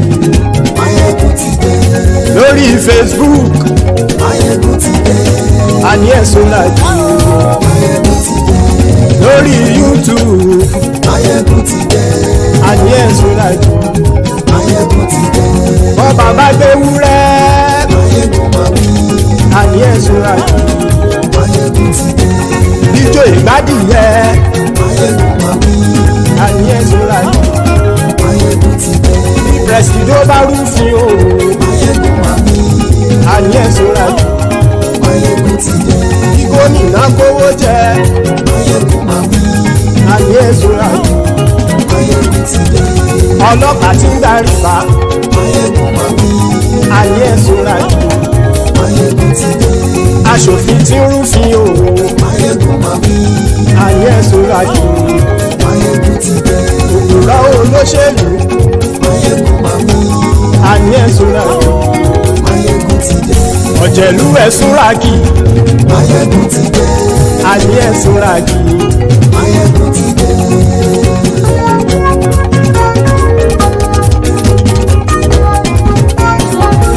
Maiyegun ti dé. Gbogbo ọ̀jẹ̀lú ẹ̀sùn ràkì. Maiyegun ti dé. Gbogbo ọ̀jẹ̀lú ẹ̀sùn ràkì. Ṣùgbọ́n ní bá ti ṣe èyí tó yẹ kí wọ́n ṣe, ọmọ bá dèrò ní fi wọ́n níran o. Maiyegun ti dé. Gbogbo ọ̀jẹ̀lú ẹ̀sùn ràkì. Maiyegun ti dé. Gbogbo ọ̀jẹ̀lú ẹ̀sùn ràkì. Ṣùgbọ́n ní bá ti ṣe èyí tó yẹ kí wọ́n ṣe, ọmọ bá dèrò ní fi wọ́n níran. Wọ́n fowó bẹ́ẹ̀ o. Maiyegun ó sọ pé wọ́n ò bẹ́ẹ̀. Wọ́n fowó bẹ́ẹ̀. Maiyegun ó sọ pé wọ́n ò bẹ́ẹ̀. Oníkan ṣáàtì ṣe èyí tó yẹ kí wọ́n ṣe fáwọn ará ìlú tó gbé wọn débẹ̀ o. Ayé. Maiyegun ti dé. Gbogbo ọ̀jẹ̀lú ẹ̀sùn ràkì. Maiyegun ti dé. Gbogbo ọ̀jẹ̀lú ẹ̀sùn ràkì. Ṣùgbọ́n ní bá ti ṣe yìí tó yẹ kí wọ́n ṣe, ọmọ bá dẹ́rọ̀ ò ní fi wọ́n níran. Kì máa yí ṣeré, ọ̀rọ̀ yìí kì í ṣẹ̀fẹ̀. Kì máa yí ṣeré, ọ̀rọ̀ yìí kì í ṣẹ̀fẹ̀. Ẹni bá ti lè lẹ́bọ̀ lẹ́rù o, ọmọ bá dèrò kàṣàyè tú wọn síta. Maiyegun ti dé. Gbogbo ọ̀jẹ̀lú ẹ̀sùn ràkì. Maiyegun ti dé. Gbogbo ọ̀jẹ̀lú ẹ̀sùn ràkì. Ṣùgbọ́n ní bá ti ṣe yìí tó yẹ kí wọ́n ṣe, ọmọ bá dẹ́rọ̀ ò ní fi wọ́n níran. Tẹnitẹni ọmọ Maiyegun ọ̀rẹ́ ara ìlú mọ̀mọ́ ni mo fọlọ́run ṣọ́ ẹ̀ Barkin lẹ́bù. Lóòótọ́ olódodo ìlú ọ̀tá ìlú mọ̀mọ́ ni ìwọ ṣá máa ń ṣọ́ra kò sì mọ́ bẹ̀rù. Bọ́tà ń lè rí bóníṣègùn lé káwọn mọ̀mọ́ fi ṣera wọn ni ó ti dẹrùn tí wọn ò gbọ́dọ̀ sì mọ́ bẹ̀. Èèpo ọ̀bọ̀n lọmọ bá dérò tàjẹ́ ò gbọ́dọ̀ jẹ́, ó ti dọba lórí àbínú ẹni kò sì mọ́ bùyà. Àìsíwọ́lu ní ẹnìkẹ́ ìgbódì ẹyin lábàrá o, ó kó ẹni tó bá dán o àkàmù. Maiyegun ti dé. Gbogbo ọ̀jẹ̀lú ẹ̀sùn ràkì. Maiyegun ti dé. Gbogbo ọ̀jẹ̀lú ẹ̀sùn ràkì o. Ẹni bá ti ṣe yìí tó yẹ kí wọ́n ṣe, ọmọ bá dèrò òní fi wọ́n níran o. Maiyegun ti dé. Gbogbo ọ̀jẹ̀lú ẹ̀sùn ràkì. Maiyegun ti dé. Gbogbo ọ̀jẹ̀lú ẹ̀sùn ràkì. Ṣùgbọ́n ní bá ti ṣe yìí tó yẹ kí wọ́n ṣe, ọmọ bá dẹ́rọ̀ ò ní fi wọ́n níran.